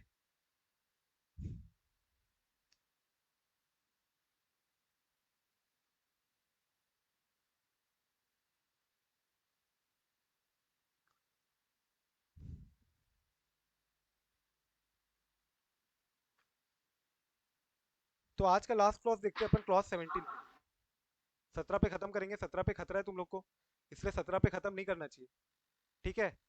लेकिन मैं 17 पे खत्म करो, तुम लोग 17 पे खत्म मत करना, तुम लोग को मैं और होमवर्क दूंगा आगे का, खतरा मैं ले लेता हूँ, तुम लोग खतरा मत लो, और होमवर्क दूंगा थोड़ा सा 17 के आगे तक के क्लॉजेस के लिए। अभी अपना 17 लास्ट क्लॉज है। तो ये क्या बोलता है, लैंड और बिल्डिंग और बोथ, लैंड और बिल्डिंग या फिर बोथ, अगर तुमने during the financial year transfer किया है, प्रीवियस ईयर में तुमने ट्रांसफर किया है, जहां पे सेल वैल्यू जो है, consideration sale value is less than stamp duty value, ये पता होगा तुम लोग को, स्टैम्प ड्यूटी वैल्यू रहती है जनरली मार्केट वैल्यू के हिसाब से नहीं, बट गवर्नमेंट की रजिस्ट्री अथॉरिटी जो होती है उनके हिसाब से जो वैल्यू रहती है वहां की, वो एरिया की जो भी वैल्यूएशन है एज पर गवर्नमेंट, तो stamp duty value state government के हिसाब से, तो स्टेट स्टैम्प ड्यूटी वैल्यू से कम अगर आ रही तुम्हारी कंसिडरेशन वैल्यू, तो उस केस में तुमको यहाँ पे बताना है less than the value adopted और असेस्ड और assessable by any authority of a state government referred to in section 43 CA में आ रहे हो या 50 सी में आ रही हो तुम्हारी रिपोर्ट। 43 सीए में कब आती है, जब ये लैंड या बिल्डिंग या बोथ तुम्हारी स्टॉक इन ट्रेड है, एंड 50 सी में कब आएगी, जब लैंड या बिल्डिंग या बोथ तुम्हारा क्या है, कैपिटल एसेट है। ठीक है 50C तुम्हारा कैपिटल एसेट है तो 50C आता है, स्टॉक इन ट्रेड है तुम्हारा लैंड बिल्डिंग है वो तो 43CA आता है। एज द केस में भी कोई भी केस हो, लेकिन तुम्हारा स्टैम्प ड्यूटी वैल्यू से कम में अगर तुम्हारी प्रॉपर्टी का सेल कंसिडरेशन हुआ है तो तुमको यहाँ पे रिपोर्ट करनी है। कैसे रिपोर्ट करोगे? फॉर्मेट है, प्रॉपर्टी की डिटेल बताओगे, क्या कंसिडरेशन अमाउंट है बताओगे, क्या स्टैम्प ड्यूटी वैल्यू है वो भी बताओगे, और ये वाला पॉइंट है, ये वाला पॉइंट समझाने के लिए मैंने ये 2 एग्जांपल लिए। क्या एज सच ये पॉइंट काम का नहीं, बिल्कुल ये कोविड पीरियड का काम, कोविड पीरियड का क्लॉज है। क्या क्या वेदर प्रोविजन और सेकंड प्रोविजन टू सबसेक्शन 1 और सेक्शन 43 है, मतलब 43CA का सबसेक्शन 1 में एक सेकंड प्रोविजन इंसर्ट किया था उन्होंने। क्यों? क्योंकि 56 टू 10 में भी इन्होंने एक प्रोविजन इंक्लूड किया था। काय का प्रोविजन? कि तुम लोग को पता होगा, अगर मान के चलो स्टैम्प ड्यूटी वैल्यू मेरी है, स्टैम्प ड्यूटी वैल्यू है मेरी 52 लाख, स्टैम्प ड्यूटी वैल्यू है मेरी 52 लाख, और फुल वैल्यू ऑफ कंसिडरेशन जो मेरी सेल वैल्यू है, सेल वैल्यू वो मेरी है 50 लाख, सेल वैल्यू मेरी 50 लाख है, स्टैम्प ड्यूटी वैल्यू है 52 लाख। तो क्या मेरा यहाँ पे 56 सबसेक्शन 2 क्लॉज 10 ये अगर किसी को पता होगा तो क्या मैं यहाँ पे अट्रैक्ट होगा कि इनकम फ्रॉम अदर सोर्सेस में, या मेरे को यहाँ पे अगर मैं बोलूँ तो क्या मेरी full value of consideration 52 lakh मानेंगे या 50 लाख मानेंगे? फुल वैल्यू ऑफ कंसिडरेशन पता है ना, जो अपन फर्स्ट पॉइंट जो लेते हैं चालू करते जहाँ से कंप्यूटेशन, 50 लाख 50 मानेंगे, 50,000 50 लाख 50 लाख मानेंगे। 50 क्यों? 110% तक है ना। 110% तक लेना पड़ता है अपन को, 10%। 50 लाख का 110% तक लेना पड़ता है। तो कोविड पीरियड में था ये 5%, कोविड पीरियड में था ये 110 नहीं 5%, 105%, लेकिन वो 5% को काट के इन्होंने 20% कर दिया था। क्यों? क्या? तो क्योंकि ये लोग को हाउस प्रॉपर्टी की सेल बिक्री बढ़वानी थी, मतलब ये पीरियड से ये पीरियड तक के बीच में सेल वैल्यू हाउस प्रॉपर्टी की बढ़वानी थी, सेल वॉल्यूम बढ़वाना था, इसलिए उन्होंने 20% तक का रख दिया था, बस उतने पीरियड के लिए ही है वो। और उसी को बोल रहे हैं क्या वो ये वाला अट्रैक्ट कर रहा है, क्या क्या वो अट्रैक्ट कर रहा है? क्या अट्रैक्ट करे या ना करे, हमको तो या नो ही आएगा आंसर। और कुल मिला के एक और बात मैं यहाँ पे ये भी बता दूं कि मान के चलो अगर तुम्हारा ये 50 लाख है, full value of consideration 50 lakh है, और value adopted stamp duty value 52 lakh है, तो भी तुमको यहाँ पे रिपोर्ट करना है। रिपोर्ट तो करोगे कम से कम यहाँ पे। ऑल्दो वो बात अलग है कि 56 टू 10 वाला जो क्लॉज है वहां पे नहीं आएगा। 56 टू 10 का जो क्लॉज है अपन देखेंगे बाद में, क्लॉज 29 मुझे याद है, वहां पे नहीं आएगा। क्यों? क्योंकि वो 110% से ज्यादा नहीं है, लेकिन यहाँ पे रिपोर्ट होगा। देखो सेकंड वाला एग्जांपल देखो, लैंड एंड बिल्डिंग वाला, कंसिडरेशन रिसीव 15 लाख है और स्टैम्प ड्यूटी वैल्यू कितनी है? 16 लाख। 110% के अंदर आ रहा है, हाँ स्टैम्प ड्यूटी वैल्यू 110% के अंदर आ रहा है, तो भी तुमको रिपोर्ट करना है, और यहाँ पे रिपोर्ट करोगे नो। और ये वाली जो है, ये वाली ये जो कंडीशन है, ये सिर्फ और सिर्फ हाउस प्रॉपर्टी के लिए थी, सिर्फ और सिर्फ हाउस प्रॉपर्टी के लिए थी, इसलिए मैंने हाउस प्रॉपर्टी मुंबई का एग्जांपल लिया। 48 लाख में और ये 65 लाख में, तो 48 लाख का 20% कितना होता है? 9.6 लाख तो में नहीं आ रहा है, ठीक है, और वो डेट के बीच में ही होना चाहिए, उसी दिन के बीच में होना चाहिए ट्रांजेक्शन डेट। तो ये मैंने बस सेक्शन को लिखा है यहाँ पे, तुमको जो कोई जरूरत नहीं है यहाँ पे इतना माथापच्ची लगाने की। मान के चलो तुमको नो ही लिखना है हर बार यहाँ पे, बस ये याद हो जाए सेक्शन वाइज, तो इसलिए मैंने तुमको बता दी 43CA का सबसेक्शन 1 का सेकंड प्रोविजन या फिर 56 टू 10 का फोर्थ प्रोविजन, क्या वो अप्लाई हो रहा है क्या, यस और नो। और इसके अलावा तुमको शुरू के 3 तो बतानी है, डिटेल बताओगे प्रॉपर्टी का, कंसिडरेशन तुमको कितनी मिली है, एंड स्टैम्प ड्यूटी वैल्यू कितनी मिली है, ठीक है।